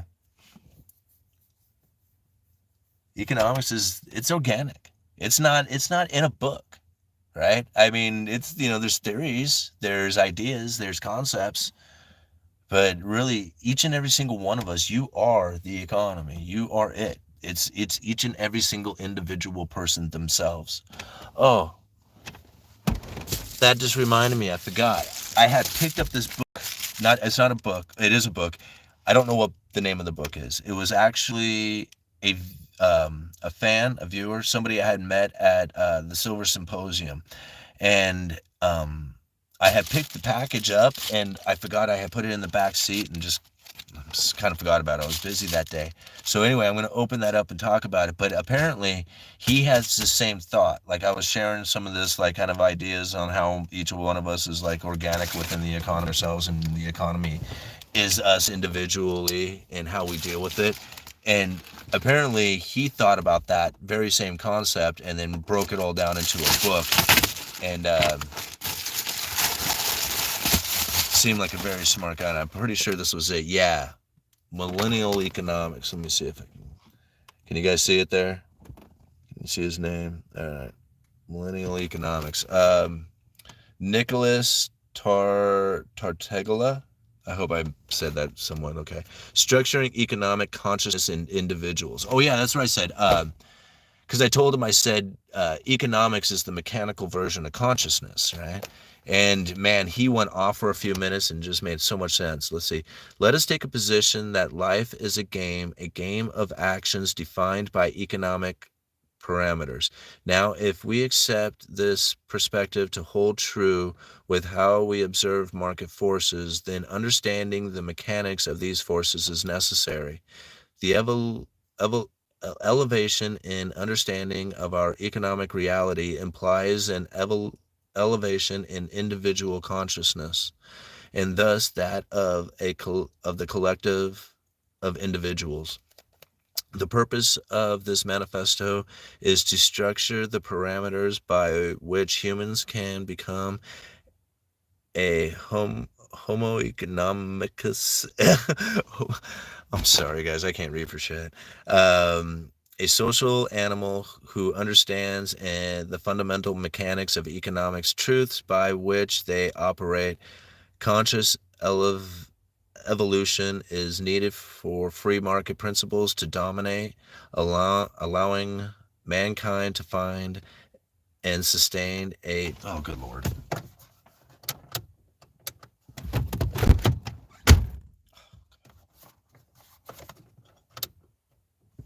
All right. Mankind to find and sustain a continuum of prosperity. All right. Got through it. Anyway, it sounds like the guy wrote the book that I wanted to write, but he probably did a really good job. So I'm going to have to write something else. But anyway, I'm looking forward to it. I'm trying to read. I have a very difficult time like getting through like reading books and stuff like that, but I think this is one that's really going to be worthy. So I'm going to try and give it a shot, and I don't know if you guys want to go and try and purchase it online. I'm sure you could probably find it. But dude was super, super cool. And really was like very much in line with the whole idea of like how economics is the mechanical version of consciousness. And anyway, moving on. I just wanted to share that with you guys. Okay. UE for Fed chairman. Yeah, I don't know. Like Fed chairman is just like I could I could imagine like what it would be like to work at the Federal Reserve, and because like your job is how to conduct monetary policy, not what the problem with monetary problem policy is and what it is that like certain people would want. Like I know what I would want for myself, as far as monetary policies would go. But that may not be necessarily what other people would need or want for themselves.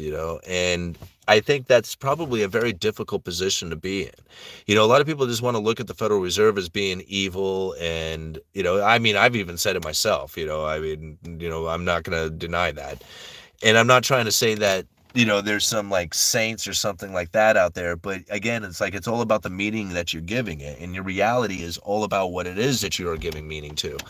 So reality has no meaning other than the meaning that you're giving it. Then if you're giving it a meaning that it is evil and they're going to hurt you and that it's bad, then guess what? That's what's going to happen to you. And that's what the consequences from thinking and having that kind of meaning towards something. So you have to change the meaning of it. The meaning is that this stuff is heavy. It's hard to deal with. It's going to be very damaging. And if I don't conduct myself appropriately, that's exactly the way it's going to conduct. That's what's going to happen from it.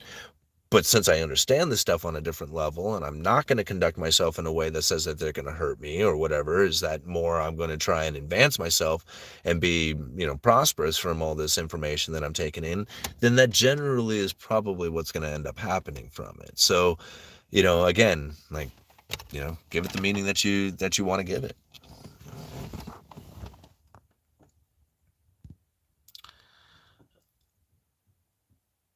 I love that you carry economic theories with you, like sound money advocates carry silver.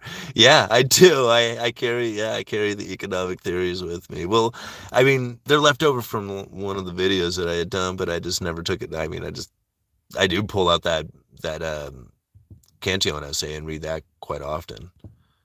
Um, Maybe have them follow what role Simon should follow, like that cool game Simon with the beeps and the bops and the flashing lights and the sus colors.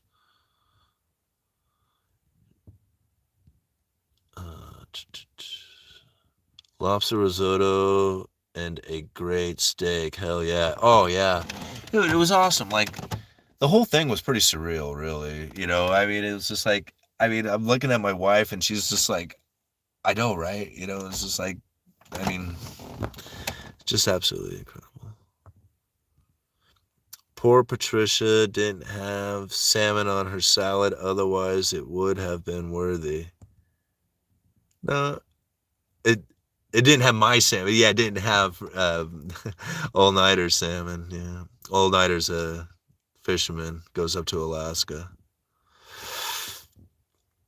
Sorry, that sounds like French to me. Given your Ebonics name, you think I'd know what your chicken talk was about? Play up. Huh. Yeah, okay. I'm blessed and it's not lost on me. Good for you, all-nighter. Okay. You don't understand English. I just use my... Okay. Let's go down here for a little bit. Alright. Listen to Lumberjack Logic video today. Driving back from Alabama today. Truckers take in, follow the money was interesting. You sure got a lot of friends. People, I know a lot of people. And that's the thing. I don't have a lot of friends. All Night is my friend, right? I got a lot of people I know, right? But I don't have a lot of friends. Like people I can actually talk to or whatever. Um, that circle is pretty tight. But I know a lot of people, and I make a lot of contacts. I've made a lot of contacts with people, and it was kind of amazing. I didn't even really try, you know. I mean, you have to put out effort. You have to put out effort, but I think it's like not caring whether or not it actually happens. That's again, I think that was a lot from learning to let go, is that, it was just, I think like a lot of it, like even for example, like the Peter Schiff the Peter Schiff interview that I had done, like that was strange. Like it was hard for me to get that interview, and then it was really difficult. Like everything seemed to be set up against me to accomplish that video, to get that thing done. Like I was trying to do it on my lunch break. So like I'm at work. I'm doing like, I'm, selling lumber, doing my thing, and I got a lunch break coming up, and I got to like, make sure that I get to the interview for the shift interview and then back to work, right? So I'm going to do it in my car, like behind the store. And I get an email, and he's just like, "Hey man, we need to push this back a little ways." And so now I got to reschedule things. And I'm like, "Oh man, this isn't going to work. I got to reschedule things at work." And so I'm like, just like, well, whatever. I go down. I'm like, "Hey man, can I reschedule?" It's just like, I know it's going to be screwing with everybody's lunch or whatever. I went and talked to everybody. They're cool with it. And they're like, he's like, "I don't care, dude. Just, whatever you got to do." I'm like, cool. So it was just like, all right, let's reschedule it. And then he reschedules it again, right? And like, just like pushes it another like half an hour or something like that. I'm like, oh man. Right. So had to go through the whole rigmarole again, but everybody was cool enough, and they were all accommodated. Like, people at work, they know what I'm up to anyway, so they were like, "Hey, don't worry about it, man. Just go do what you got to do." And then I get out there to do the interview, and first thing Peter asked me is just like, "Man, are you doing this thing from your car?" And I'm like, "Yeah, I'm in my busted down Toyota here anyway, whatever." And so, "Can I get like an hour?" And he was like, "An hour? Man, I could have been doing this already." He kind of gave me this grumpy little like attitude about it. And I'm like, "Shit, Peter, whatever." So I'm like, "Well, let's go for it." And then he gives me like this badass interview. He gives me like this really killer, like very good, just really like answered all my questions with really thoughtful answers. And just like, it was like this one of the greatest interviews that I had ever actually conducted. And I'm like, wow, really? After all that, like I can barely get this thing done, get out here. And it was just, it came off swimmingly. It was amazing. Right. So I think about that. Those are the lessons. Like, at one point I almost quit. Like I was just like, "I'm sorry guys, I can't do this. I can't keep rescheduling and doing whatever. We'll have to find another day or whatever." And I was just going to postpone the interview. But I thought, no, as long as I can keep doing it, as long as I can make it there, then I'm going to go there. Right. And through all the obstacles or whatever that I was, hitting on, I finally got there. And then it was just like better than I thought it was going to end up happening. Even right up to right before the damn interview started, just that little bit of attitude I got from him.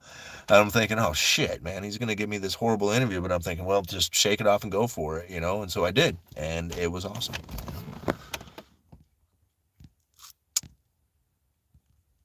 All right.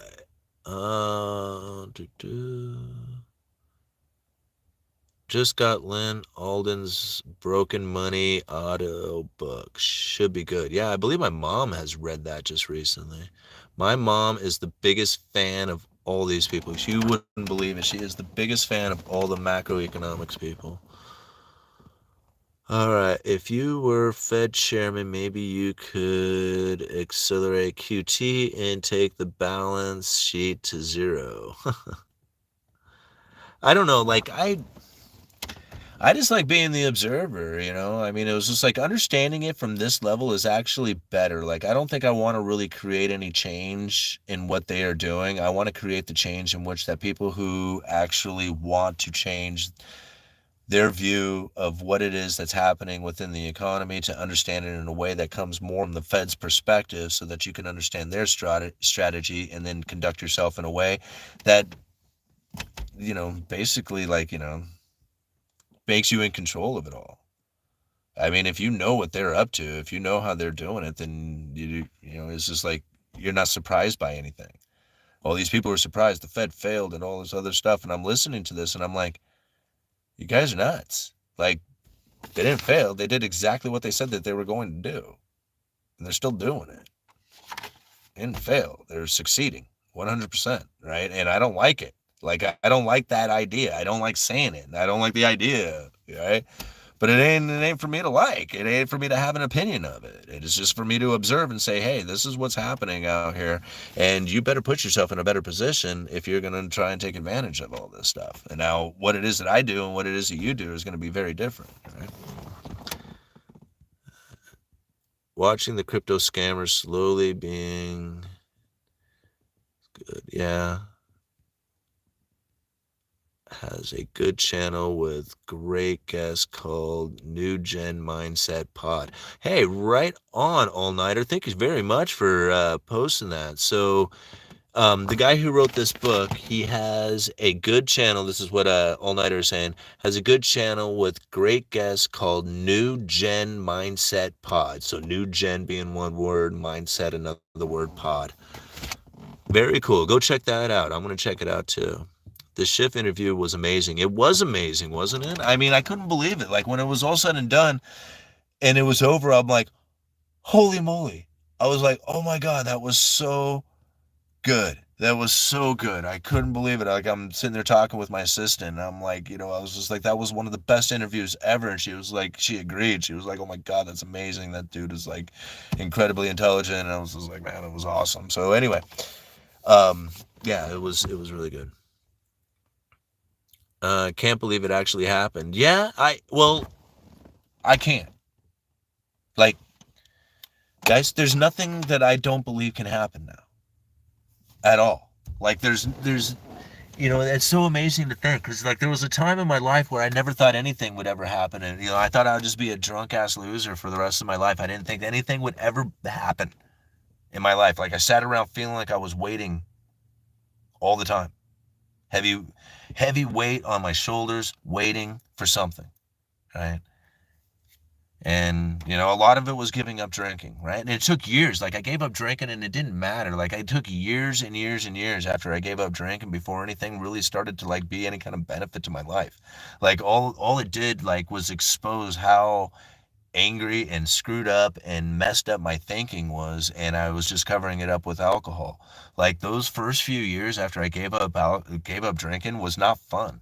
There was nothing pleasurable about it.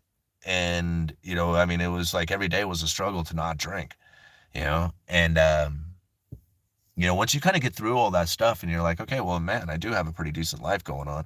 And you start looking at it like that. Like, it's just like, yeah, actually, my life is pretty good. I got like, things kind of going on, and I mean, I have these other abilities and skills and friends and networks and stuff like that. And you just start giving it meaning in a sense that is like, man, all this stuff is beneficial to me. It's just like I live in an abundance of stuff. If I just like would be accepting of it and just allow it to actually occur in my life, then I can make things happen so easily. It's just like you don't even really have to try. You just kind of step in that direction and don't put up any barriers and don't have any kind of, importance on it and don't worry about whether or not it actually happens or it occurs. Just kind of head in that direction, right? And just go for it. And man, it's amazing, right? I don't know how this happened. It's like nothing. I don't think like I don't know anybody I want to meet now. Like I want to meet some guys like Dave Morgan because he was one of the early guys who got me into silver. So I'd like to meet Dave Morgan now. There's a few people if I really think about it, but like all the people that I wanted to meet, Ron Paul, like I didn't actually get to meet him, but I got to speak on the same stage to the same audience. That's close enough. Like I mean, it was like, man, that's close enough. And you know, meeting Gio Griffin just recently, that was one of the most amazing things. And not only just to get to meet him, but then get to hang out with him for lunch and then sit next to him at the conference and, have conversation with him and having my buddy All Nighter there with me, I mean, it was just like all that, like it was awesome, my wife supporting like every bit of it. I didn't like, I mean, it was just, my wife is so cool. She says, no, you got to go to Vegas. This is going to be awesome. I want to go to Vegas with you. And she just immediately jumped on it. She was like, I'm getting the plane tickets, all this other stuff. You just worry about what it is you need to do while you're in Vegas, right? And I was just like, holy shit. Like, she just jumped right on and just took care of everything. I mean, I'm so proud of her for it. Yeah. And she got to experience all this stuff with me. Right? It's crazy. It's fun. It's like life is fun. Just allow it to be fun. I put up so many barriers that like I put up so many barriers that prevented me from doing things that were enjoyable in life that now I even have a difficult time of even understanding what fun is. Like all of a sudden I realized this was like, holy crap, I'm having fun. I didn't like, this is fun. This is like, I mean, like, what was it? We had stopped by, they over near the Columbia River Maritime Museum. They have this remote control boat pond, and they have these remote control sailboats, and they'll let you play with them. I forget what times. It's like on a Sunday, like around 3 or 4 o'clock or something. And you can take turns playing around with these sailboats. And there wasn't anybody there. It was just a couple of us. And so they had these sailboats that anybody could just sit there and play with. I played with that sailboat for a half an hour, felt like a little kid, and it was one of the most funnest experiences that I've had. Like, just sitting there playing with that little sailboat in that little pond. It was one of the funnest things I had done. Just kind of let go of everything that was going on around me. I didn't, you know, all the kids were running around doing their thing. I wasn't paying attention to any of that, just, running my little sailboat around the buoys and stuff. It was so much fun. Yeah. How long have we been out here? An hour and 30. Okay, we'll go like maybe another half an hour if that, and then we'll call it a night because I'm gonna go hang out with the family for a while. Uh, D Z Nuts. All right, it's so nice to see you up in here. Happy Thanksgiving to you. She says happy Thanksgiving to everyone. Yeah, D is so cool. She's very sweet, very nice lady, and she came up and introduced herself to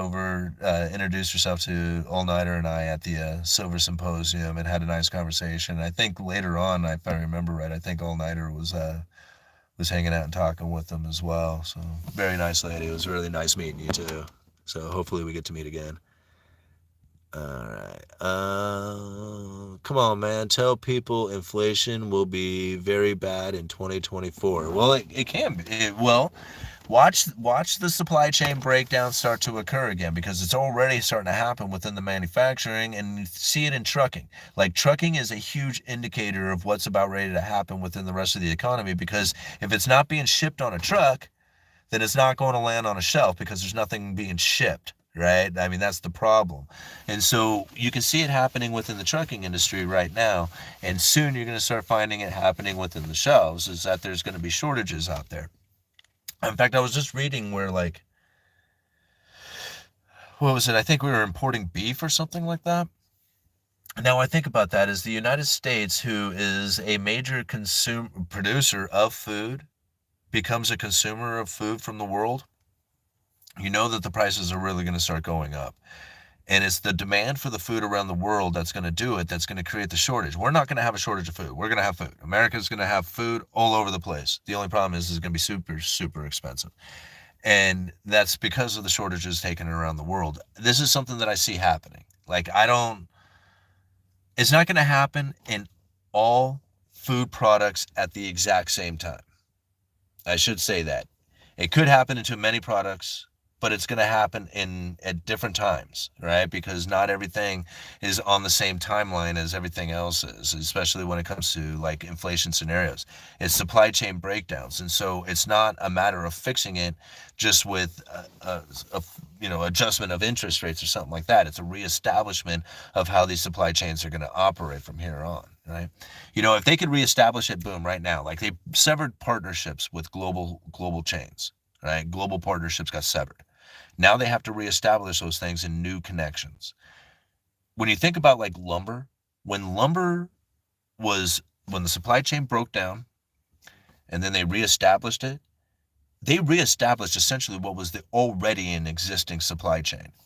Boom, instantly back up and running again, right? They didn't have to create new partnerships. Right? There was some partnerships changes. They're moving like operations from the British Columbia area down to the southern part of the United States. But again, like the rail lines, the distribution hubs, the retail outlets, all the stuff that transfers lumber, that still was well-functioning operation. There was no reestablishment of partnerships to do that. So lumber came right back. Like the supply chain came right back to health. There was no problem with it. And that's the reason why you saw the lumber prices come down. Everything else suffers, right? And if you think about it from a supply chain breakdown, even the speech that I left down in the description of this video that we're doing right now has a speech from Lisa Cook. Read that speech. I mean, she talks about it in one of the paragraphs about how this has to do a lot with the supply chain breakdown that was occurring from it. Jerome Powell saying that he was like, when they first started to go and battle inflation, that they were going to be looking for help from the supply side of things. I said it wasn't going to work, right? The supply side is not coming back. Not to, like, why would you come back to a consumer that is being damaged? Like, nobody's going to want to produce into that. Nobody's going to want to invest into that. Nobody's going to want to, like, participate in making an economy hot and awesome. When you have the idea that you're going to have interest rates elevated to try and damage the consumer. Nobody wants to participate in that thing, right? Now, we do have participation occurring within the economy, because I think that we just have an economy that participates no matter what, because we have savings and we have excess rich people and all kinds of stuff that's going on here. But it's not something that I believe can last forever, right? I think this is a sign of what is occurring at the times within our economic environment. And we are going to suffer into some serious liquidity issues as the beginning of the year starts. I think it's going to happen here. We're going to start seeing more signs of it occurring as the next few months we're rolling on. I mean, I could be wrong on it, but it seems to me like that's what's occurring. I mean, it's only a matter of time. That could be, I always think this stuff is happening faster than it is. So, like, to me, like, I think about the beginning of the year, because so many articles I was reading about the bond buybacks at the beginning of the year and stuff, but who knows? It could be like the beginning, the end, next year. Who knows? Like, but I think it's going to start happening here within, 6 months, at least. I would assume. Like, I don't want to, like, be predictive of this, because I think of this stuff happening way faster than it actually does happen. Hey, Simon, how are things? And wish you and your family happy Thanksgiving. Things are good. I don't have anything to complain about. And, as much as I wish I did, because I love to complain about stuff, I don't have anything to complain about. Like, I got good things going on. I got a decent, house to live in. I got a family who's, decorating for Thanksgiving and getting ready for Christmas, or they had already done the Thanksgiving, but getting ready for Christmas. I don't know. Like, I don't have anything. Things are good. Like, I don't have anything to complain about. There's things that I would like in my life that I should, like, probably, like, pursuing. There's things in my life that I should probably be focusing in on. I should be grinding more on my business, as far as, like, trying to get YouTube up and running and stuff like that, and making things happen. But, what do I complain about? Nothing.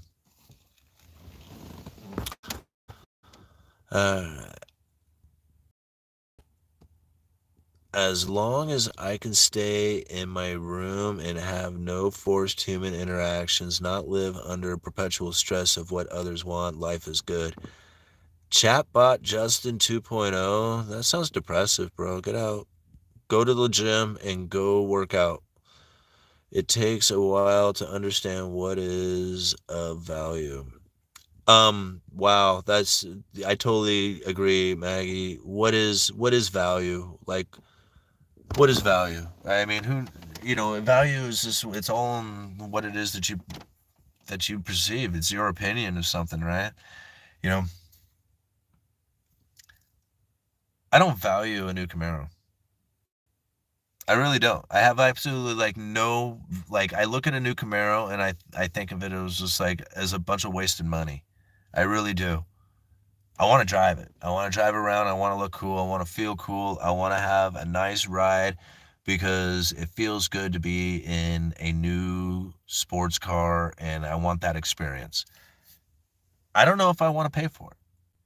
Like, I have 3 vehicles. I don't stress for transportation, right?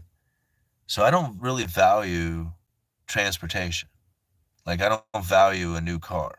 Like, a lot of people do. They see, like, I have 100,000 views on one of my car videos, 400,000 views on another one, and the comments on there are so awesome. I just love these comments, because some people are like, dude, you're delusional that an old car it's a waste of money. You're going to spend more money in repairs and all this other stuff. They have all these things to say. And I'm like, okay, continue to say that. I mean, I'm just talking about my own experience here. I don't live that. That's not the life that I've lived. My life lived where cheap cars got me around and I stack them up and throw them away and they are disposable. Of course, when the pandemic and used cars went through the roof, it was a little bit more difficult. But really, the last used car that I bought was $1,200 for the S10. I'm still driving it today. I've got my money's worth out of it as far as I'm concerned. I've had it for 2 years, you know. So this one I got for free. It cost me about $1,000 to get it up and running and registered, and had some mechanical issues that, just like the rats had chewed some wires and stuff like that. But for the most part, it's a pretty good running vehicle. I don't, like value stuff. Value what stuff? Like what is like? I don't. There's nothing.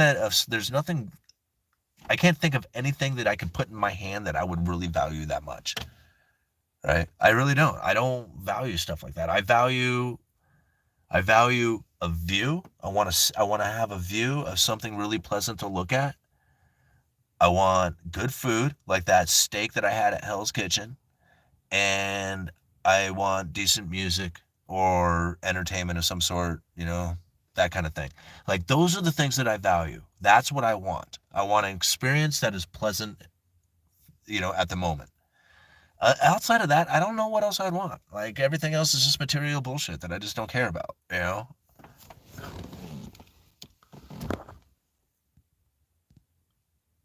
Uh, I gotta stop cussing. I'm sorry. I won't cuss no more. Can't wait to see y'all again. Had a blast at the Silver Symposium. Yeah, I can't wait to see you again, D. That was fun. LTD Lawn Service. Wow, man. You've been around for a while. UE, I think you call it correct. You call it correctly. It's actually laid out what their plans are. Happy Turkey Day. Happy Turkey Day to you too, man. Good to see you up in here. All right, Mr. Bat, Mr. Bittner, Matt Bittner. Citrus availability in wintertime is because of import.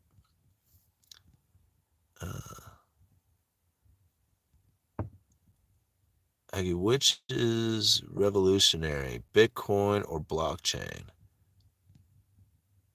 I think that's like a good question for like a Bitcoin enthusiast or something like that who could really like, break down what it is that the benefits of these two to society and what it is that they can really do. It's funny because I learn a lot of this stuff and like I do like even like I'm kind of impressed myself. It's just like, damn, I really do pick up a lot of this stuff and understand it on a level considering that I'm not like a techie dude and I'm not like I didn't go to college and to study like any of this stuff. I just like, just picked up a book and like not even a book. I picked up my phone and just started reading and just started asking questions. What's a mortgage-backed security? What's credit default swaps? What's fractional reserve banking? What all this stuff? And I just kept asking. And it's amazing where it's gotten me. You make 70,000 today, next year that'll be like making 40,000. Everything is going up. Start raising your own food. Chickens are easy and cheap. Gardening takes time and care, but bountiful.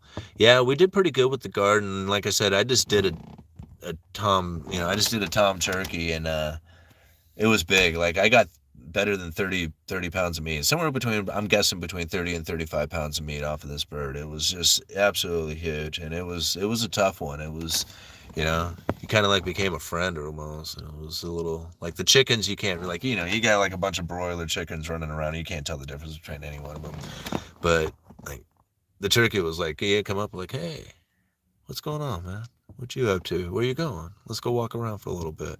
That's the way they were. It was just like, oh man, these things are like little dogs. Actually, he turned into a huge dog. All right. What will terrorists hit next? Okay. Oh shoot. Okay.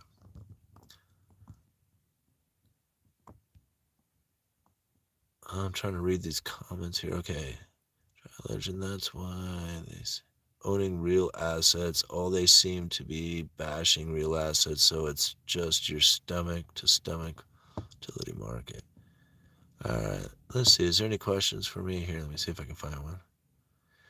What ends up happening is in a lot of these comments, everybody's talking to each other, and I'm looking for like something. I don't even understand what you guys are talking about. All right.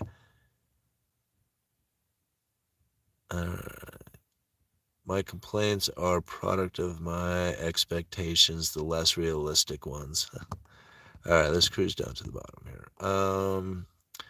First time you're able to see a woman with her hair in a ponytail was when you had a little bit more time with your hands. Huh. Okay, blockchain is not that new. The BTC is a collaboration of other, not a new concept. Together they make history.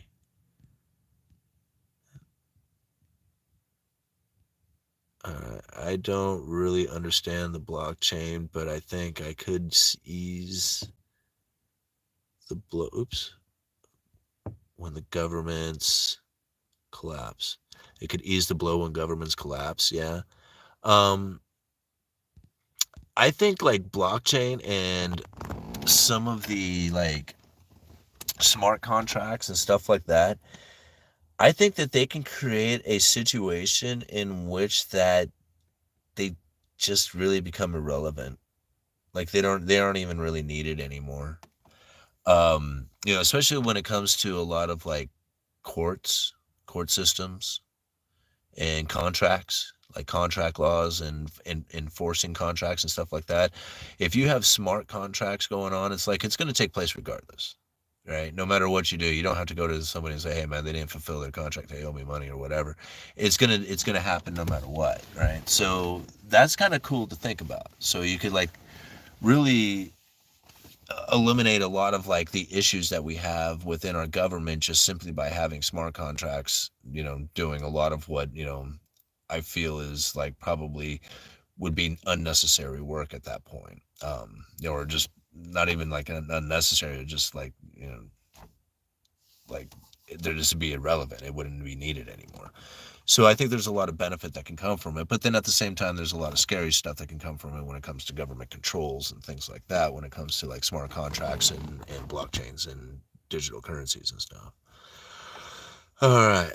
How long we got? All right, hour 46. Okay, we're going to give it like another 15 minutes, guys, and then I'm going to call it quits for the night. Um, do letting the ads play all the way through help the channel very much? Yes, absolutely it does. I mean, really, guys, if you know, the best way to really help the channel out is to watch the videos all the way through, because really the algorithm loves that. To engage in the channel by hitting the like button, commenting, um, sharing the video. That's obviously going to do another one. And then if you watch, like, I'm not supposed to tell you guys go watch all the ads all the way through and stuff like that. Like they tell you, like, don't force that to happen, because it's not like, I guess it's part of like against their partnership stuff or whatever. But yeah, allowing the ads to go all the way through, that benefits, the channel. But really it's views. It's channel views that really does it. And so the more that the engagements take place, like watching the videos right away as soon as they're posted, engaging in them right away, sharing them, and stuff like that, that's really how the algorithm picks it up. And by the views, then the ads get better, right? So then you get better ads. If you get better ads, you get paid better for it, and then everything just starts getting better from there. um so that's really how it's done. Just simply being here and participating in the channel, that's really just is how it's done. And then I could do things like, they give like, these ways that you can promote products and stuff like that. I don't know. I've thought about the sponsorships and stuff, and I would really like to do it because they're killer money, and I could really like, I'd really like to be able to make some killer money to, to have something for my family, especially, when I later on in life or whatever, to have made some decent investments early on. But I don't like the way they make me feel. I don't really like the the sponsorships. And so I probably, I'm going to be very cautious moving into the future doing any kind of sponsored videos or something like that. But I'll figure it out. There's something that really is, building up inside me, and I'm not sure what it is as far as what I need to do with this channel, but I'm feeling kind of anxious about things, and I'm just tired of the channel being stagnant. So I don't know what's about ready to happen, but I feel something's coming up, and whether it's, more speaking engagements or, doing something, awesome like this guy has done, I don't know. We'll figure it out. All right. But yeah, thank you for asking that, Matt, because yeah, it does help, for sure, to let them play through. They have Cantillon essay audiobook on YouTube. Mate, you look like from Bad Lads Army. Captain Nowakus? I don't know how to say that. BTC LMO is God's modern money. Money's not worth the money, but the real ones who have money in the pockets of their own people are those who are trying to get rich. Let me move down here.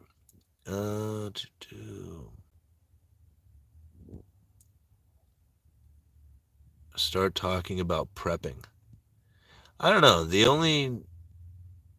I don't know. Like I used to think about prepping a lot. Like I used to think about bug outs and bug out bags and having all the other stuff. Like in case you got to just bail out at a moment's notice and stuff. I just come down to like the only thing that I really think about is like the only advice that I really can give and I will ever give when it comes to prepping is learn to can. If you haven't learned to can yet, then I just think that that's probably the number one skill that you should pick up when it comes to prepping. If you can preserve food, then you have, the ability to actually, make it through time, right? Because the moment that you run out of food and you have to start, tracking down food or going for food, it becomes very difficult to maintain that sort of life, right? To maintain this constant acquiring of food on a daily basis. But if you can acquire a bunch of food on a single day because, you killed a deer or you caught a bunch of fish or you just happen to have a harvest of something, then you can preserve that food for future use. That right there is probably the key to survival for prepping. And if you learn to can, you can actually can like on an open fire, right? So you don't even really need like electricity or anything else. People talk about freeze drying and, freezing or preserving in that fashion. If you have jars, lids, rings, and a pressure cooker, you're good to go. Like that's pretty cool, right? So when it comes to prepping, that's the skill. That's the one, right? And now I have to rely on my wife. Like she has all that skill. Like she's the prepper, and she's not even a prepper. She doesn't like that's not what's in her mind. She's just somebody who cans and thinks having canned goods in the house is something that's nice, right? I mean, that's like she doesn't think about it from a prepper's mindset.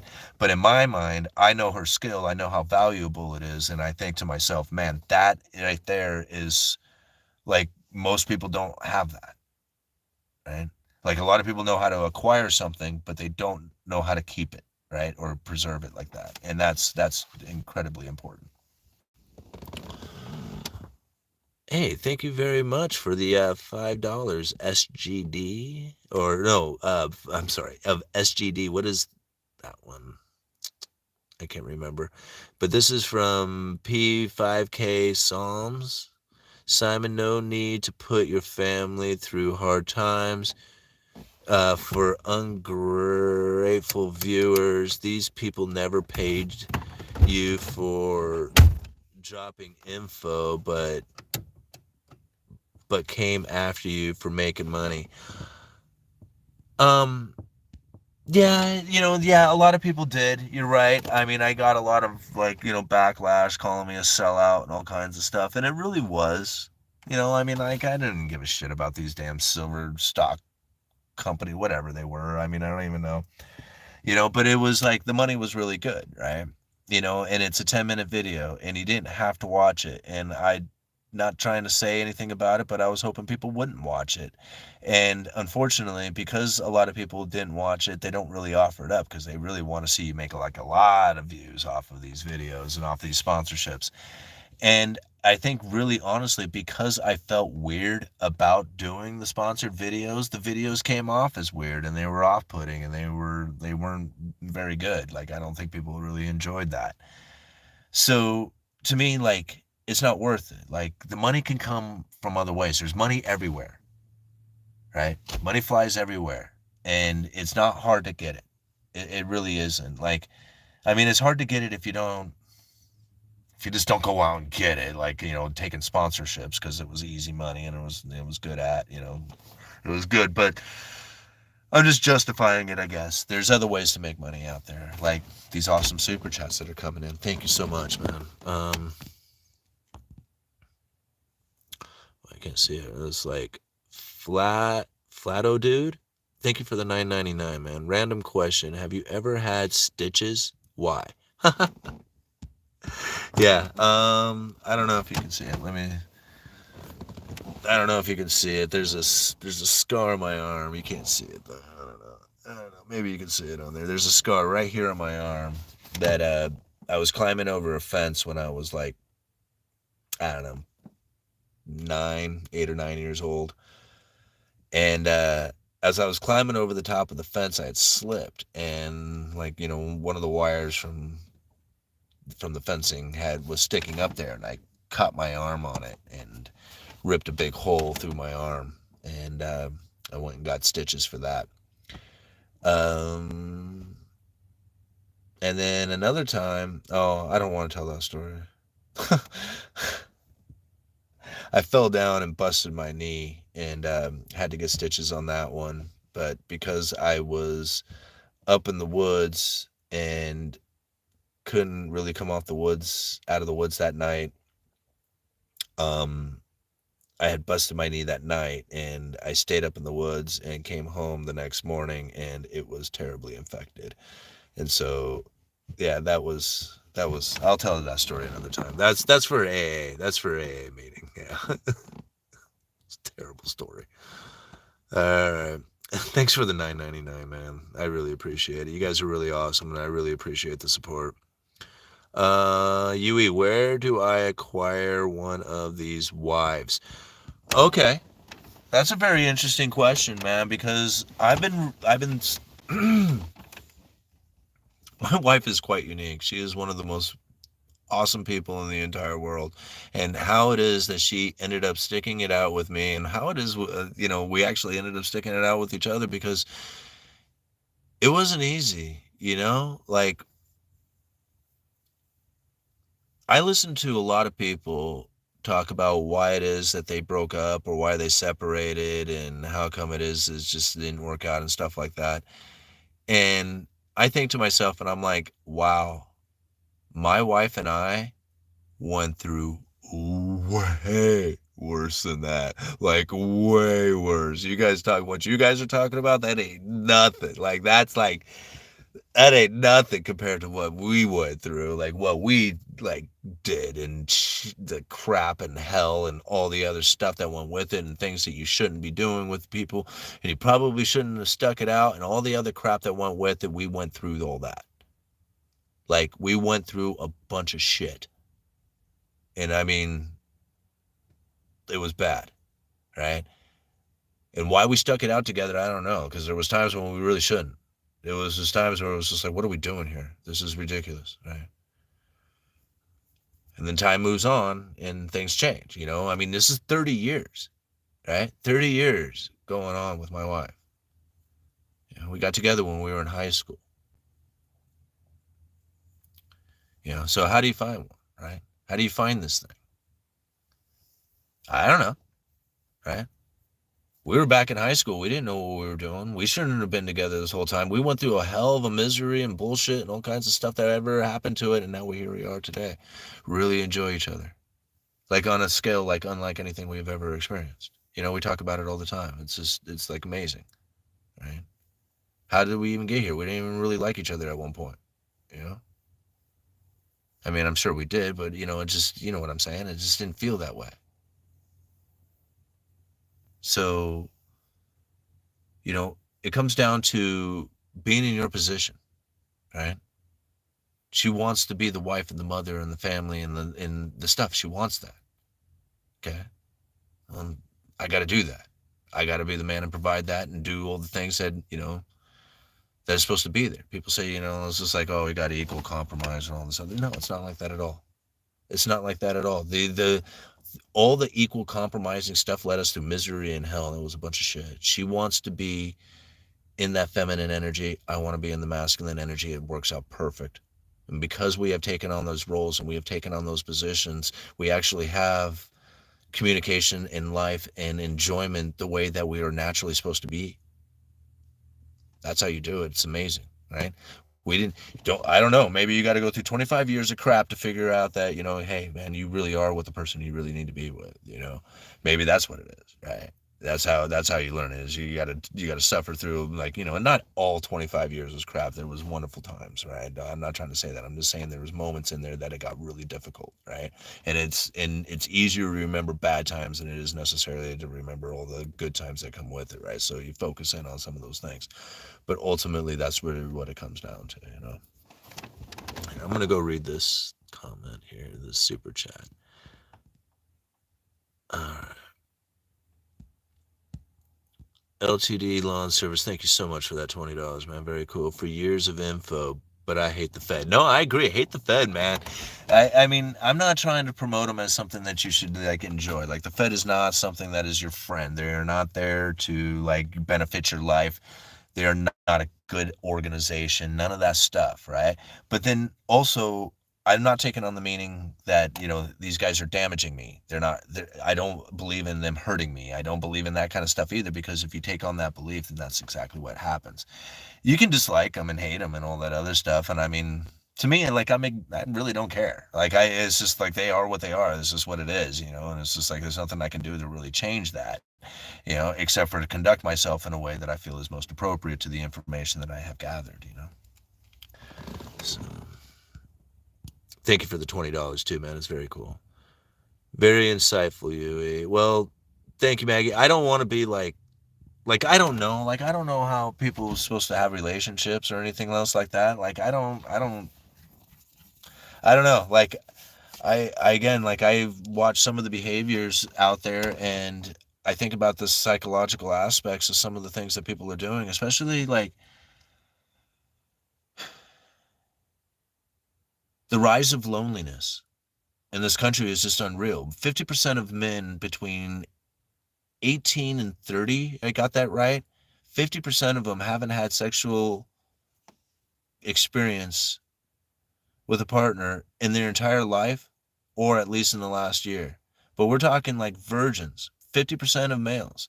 This is nuts to think about. Like, where is the drive to create and start the families and be that individual? Where's that drive? It's not there. Right? I mean, here you got a handful of guys who are just like partying it up, got it going on like crazy, and then you got a huge group of dudes who are just completely lost. They have no drive to them. Right? No, I'm not saying like, you have to have this kind of drive, like you got to be like have sexual energy in order to have some sort of purpose in your life or something like that, and you got to get laid. Or that's not what I'm trying to get at. Is that most men, I would imagine that better than 50% of them probably would love to have those sort of experiences in their life, and generally, like, having kids as a result of it. Right? So you try to provide and be the provider and be the one who can go and acquire and do all these things. And if you don't have that in you, you don't have that inspiration or something like that, how is this supposed to work? Right? How is this like, I mean, like, I look around and I'm like, how is this supposed to operate? Like, I mean, I don't understand how society is even supposed to function in this manner. You know, it's just weird. Like, and then I go and I try and find, like, even myself, I think about, like, the condition in which that I was living my life until I was about 40 years old. I was doing nothing. Like, I would hardly shave my face. I didn't give a shit what I looked like. I was just like, it didn't, like, to me, it wasn't like I didn't have any kind of motivation whatsoever to me at all, you know? And I couldn't figure out why. And I couldn't, and then when I realized that, man, you need to follow a purpose. You got to follow a passion. You got to have a passion for something, and you got to pursue that thing, right? And for me, it was economics, but I didn't know what I was going to do. I was just reading up on it. I'm like, no, I really like it. It's like my hobby. I just study economics. I didn't know that you're supposed to like try and use that information to bring value to the world. Once you do that, everything starts falling into place, right? Everything starts becoming like obvious, you know?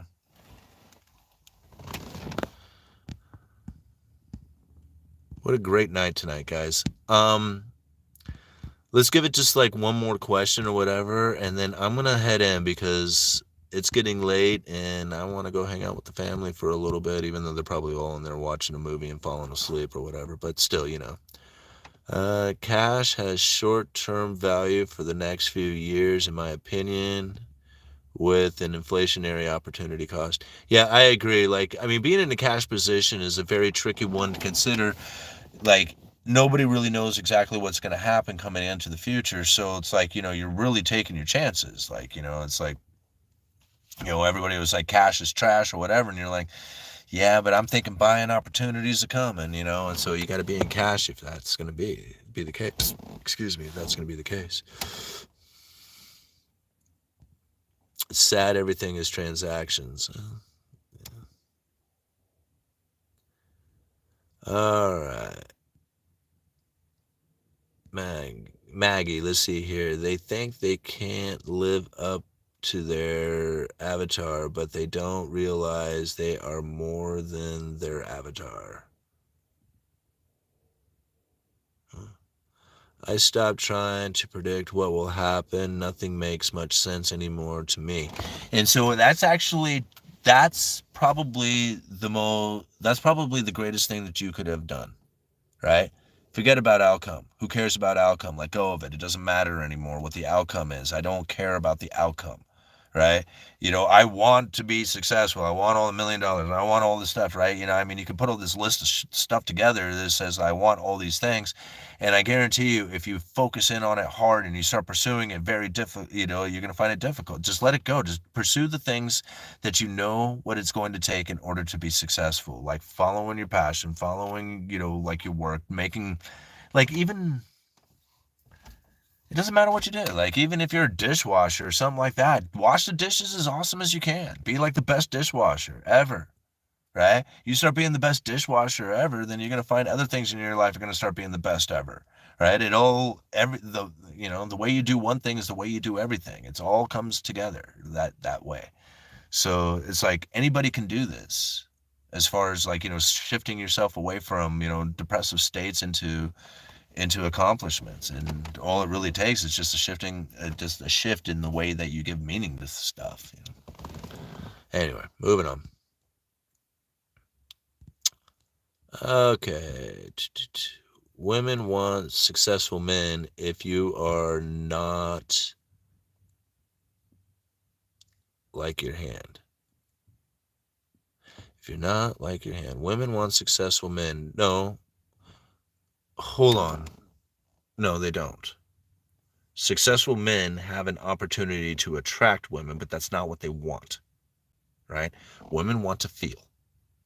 They want to feel emotions. They want to feel they want to have feelings. They want to feel the feelings. They want to have the emotional things. If you do not create that for them, if you do not give them those emotional feelings, if you do not put that into place, if you do not guide them in the right directions, they will create that situation, and usually it comes with chaos because they have to feel something they don't even understand why. Right? And I don't mean to be like accusatory or anything else, but it's psychological things that happen, right? And that's why men are like, it's a yin and yang thing, right? Think about like emotions on one side and logics on the, and being logical on the other, right? Men are logical, women are emotional. It's just the way you got to understand it. And so most men don't see it that way. Right? So that's why they feel that, you know, women like successful men. No, women like successful men because they are pursuing something that of their own desires or passions or whatever. They see the success in the man because he's generally doing something that is moving towards himself, right? And, or, you know, in a direction for himself. And they feel attracted towards that. That's really what it is. It's not, you know, women leave successful men all the time, right? Because, once they become accustomed to it and they feel, comfortable with it all, then they start feeling something else towards somebody that, for something that they don't have, right? And again, like, this is the reason why most, like, relationships end up falling apart. It's one of the things that I struggled with, even with my own wife and stuff like that, and trying to understand how these things work, is that, when women say something like, hey, I would just like you to bring flowers, right? Men think, oh, so if I just bring you flowers every Friday, you ought to be good and you don't need flowers anymore. But it's not the matter of delivering flowers every Friday. It's the meaning that you're putting behind the flowers. They just want to know that they are thought about. They just want to have that feeling, right? Guys don't do that. Guys don't think like that, right? So this is the problem with it is. And so it's like, even with the statement of, like, women want successful men. Yeah, sure. They want a man to be successful so they can be a provider and do all the things, for survival reasons and stuff like that. Instinctually, that's exactly what they're going to do, right? But it doesn't mean that they're going to stick around with that dude. If she doesn't fall in love with the guts of that man and say, hey, this guy is really truly the dude, whatever, it doesn't matter how successful he is, she'll leave him too, you know.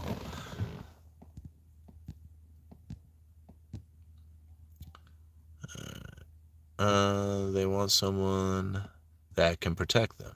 No, yeah, and again, it's just like, And protection in so many ways. And, like, you could be 6 foot, 5 and, 350 and, stacked to the tilt with money and all kinds of stuff.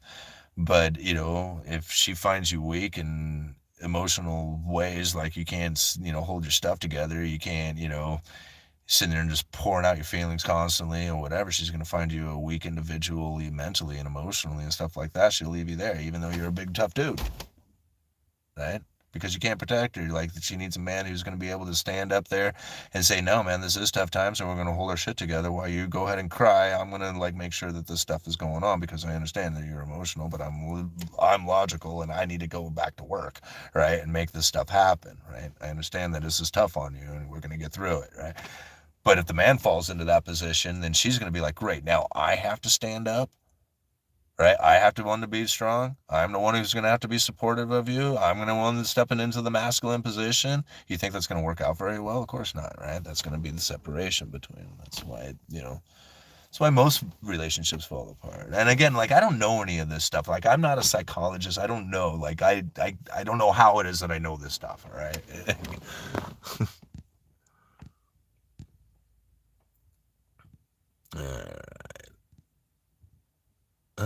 To smash the like button for UE. Thanks, guys. Yeah, love that.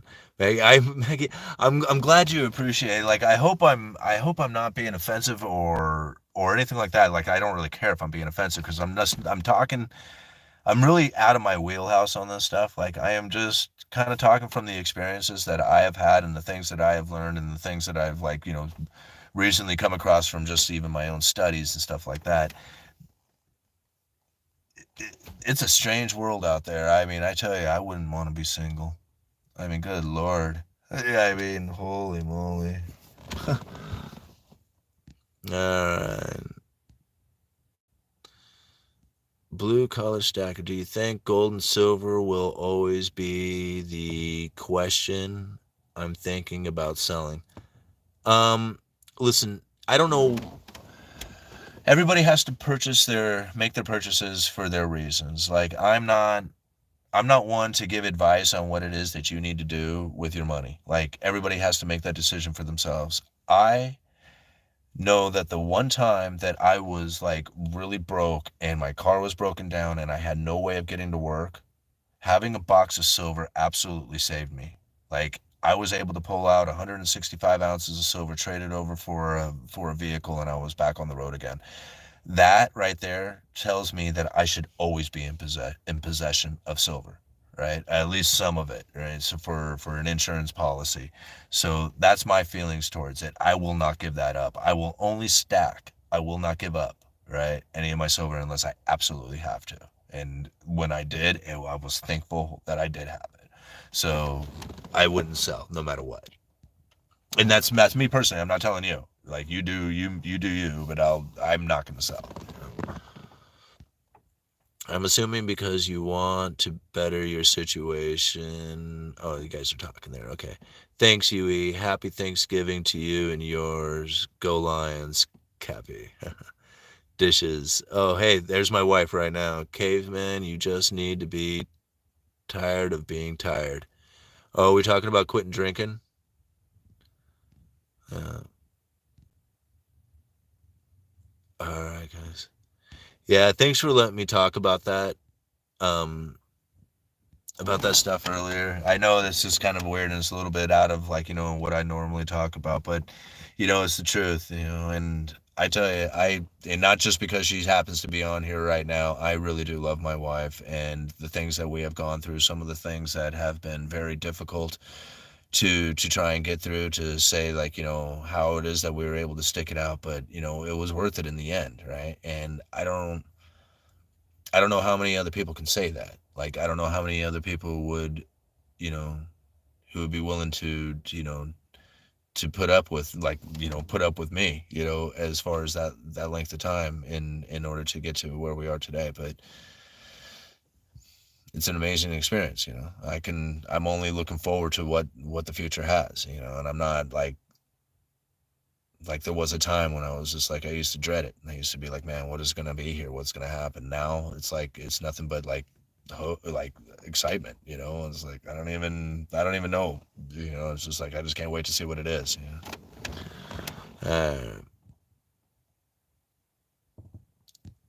I'm a mom from hell when it comes to defending my daughter, but I really appreciate the protective quality. Don't like jealousy. Protection is different. Um,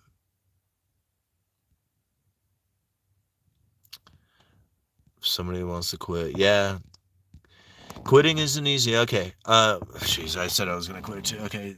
Well, because this is part of this channel now, is that we talk about, giving up alcohol and just kind of pursuing a better life and just kind of pursuing excellence in general. And giving up alcohol is one of the most difficult things that a lot of people have to go, like, try to find themselves going through. And as a recovering alcoholic myself, I don't know. Like, I don't know how it is that somebody else is supposed to do it. I got really angry. I got really angry and got upset with myself, got upset with the things that was going on, and I just quit out of, like, just pure, like, just bullheadedness, right? I can do it. Like, I gave up cigarettes the same way.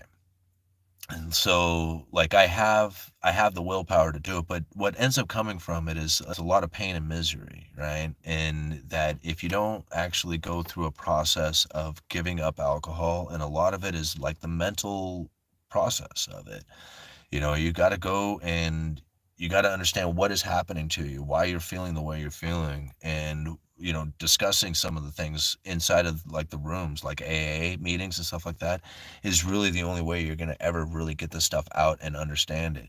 And it's tough. Like, I mean, for a lot of people, and I can understand why it's scary to try and step into this path, right? They find it like, they almost have like a literal fear, like as if there was monsters in the dark coming after them, like that kind of fear of giving up drinking. And it's so weird to think, like, a lot of people just think it's like, hey, it's no big deal, you just give up drinking and it's just like, whatever. It's not that way, right? And for a lot of people, it's literally like that, like just like that, like a monster in the dark, right?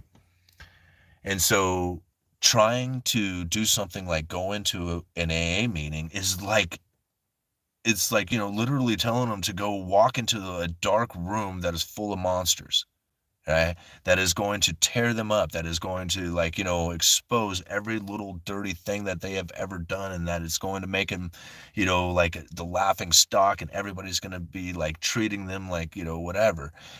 It's not like that, right? And it's hard to face that because you don't have any other idea of it, right?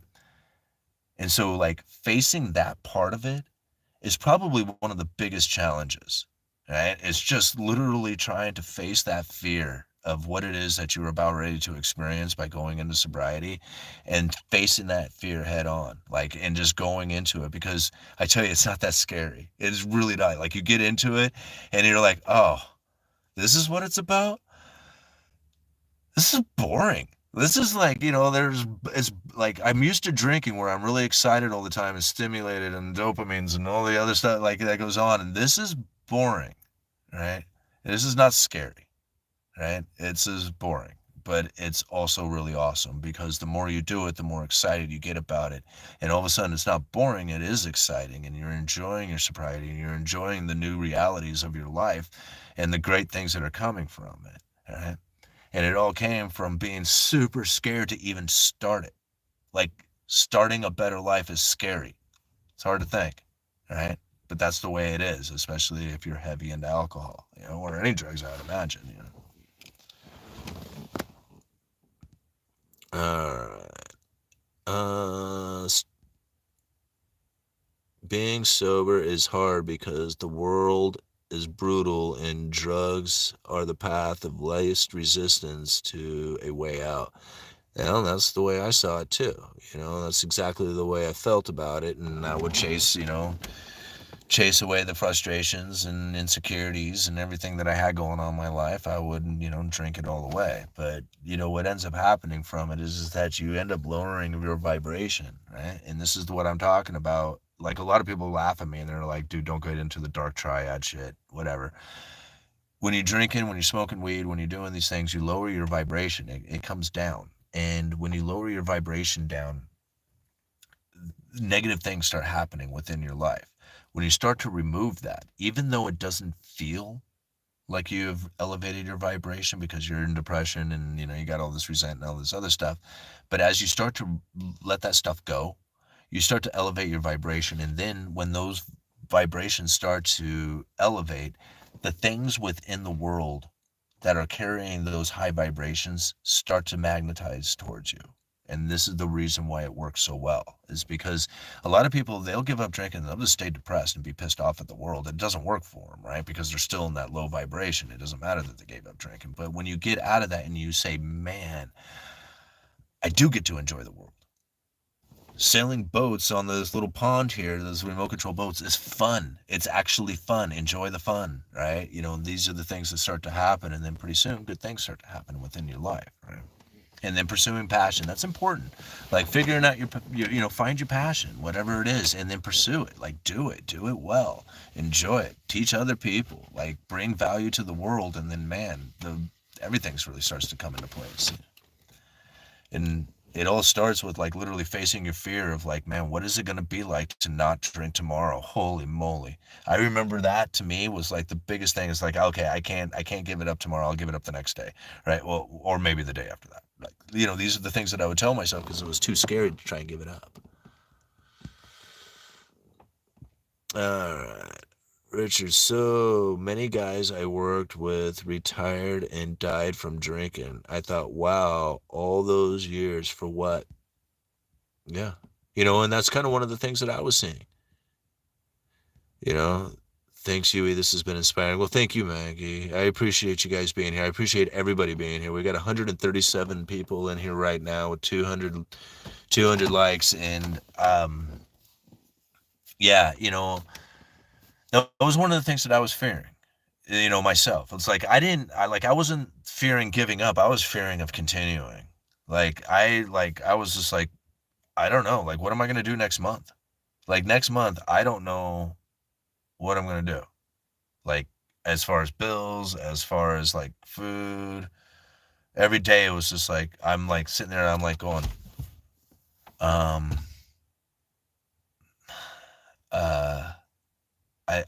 I don't know what to do. Right? Like I didn't know what to do. And I think about that. I think about like people on the street, like, homeless. And I saw a guy one time, he was just sitting there on a bench. He didn't, he was just sitting there like looking at the ground. It's a sunny day, it's the middle of the afternoon, and he's just sitting there. And as I passed by, I thought, he has no idea what to do. He has no idea what to do with this exact moment other than sit on that bench and stare at the ground because he has no idea what to do. And that's why following your passion is so important. If you're following your passion, then you got at least something to do. Like I didn't know what to do before. Now, if I don't know what to do, I make a video. Like, I know what to do. I got things to do. I have lots and lots to do. In fact, I should be emailing Matt, and I should be emailing, Mike Zuber, and talking about the next trip to Vegas. That's what I should be doing, right? And these are the things that I know I should be doing within me, and most people don't know. Like, they know they have to be at work at 8 and they'll get off at 5, but after that they don't know. And that's scary, right? Because that was me most of my life. Right? Finding that passion, following it, and then bringing value to the world makes all the difference, And now you got something to do. You don't have to worry about being bored. You got plenty to do. In fact, you're overwhelmed with things to do. All right, guys. This has been fun. This last, 20 minutes has just been really good. I really enjoyed that. I don't know what to say as far as like, I don't know how I got here talking about this kind of thing, but I know a lot of people are inspired just, about the whole alcohol, the recovering from alcohol, giving up drinking themselves. This channel, to be able to say that with, through this channel, has just been absolutely incredible for me. It's like one of the greatest experiences. And, it's not me like inspiring somebody to give up drinking. They wanted to give it up. It's in them. They are giving it up themselves. It's just simply me telling the story, right? Sharing it and going to, like, again, like it could have been somebody else sharing their story that would have inspired them. They just needed to hear it from somebody, right? That's all it really took. And, it's been awesome. It's been awesome, guys. So thank you very much. Okay, guys, I'm going to end it. Thank you for being here. We have 144 people watching right now, 208 likes, a little over $48 in super chats. Thank you very much for all those super chats. You guys are always so supportive of the channel, and I really appreciate it. I left some links down in the description for you, and Uneducated Economist. You guys let me know.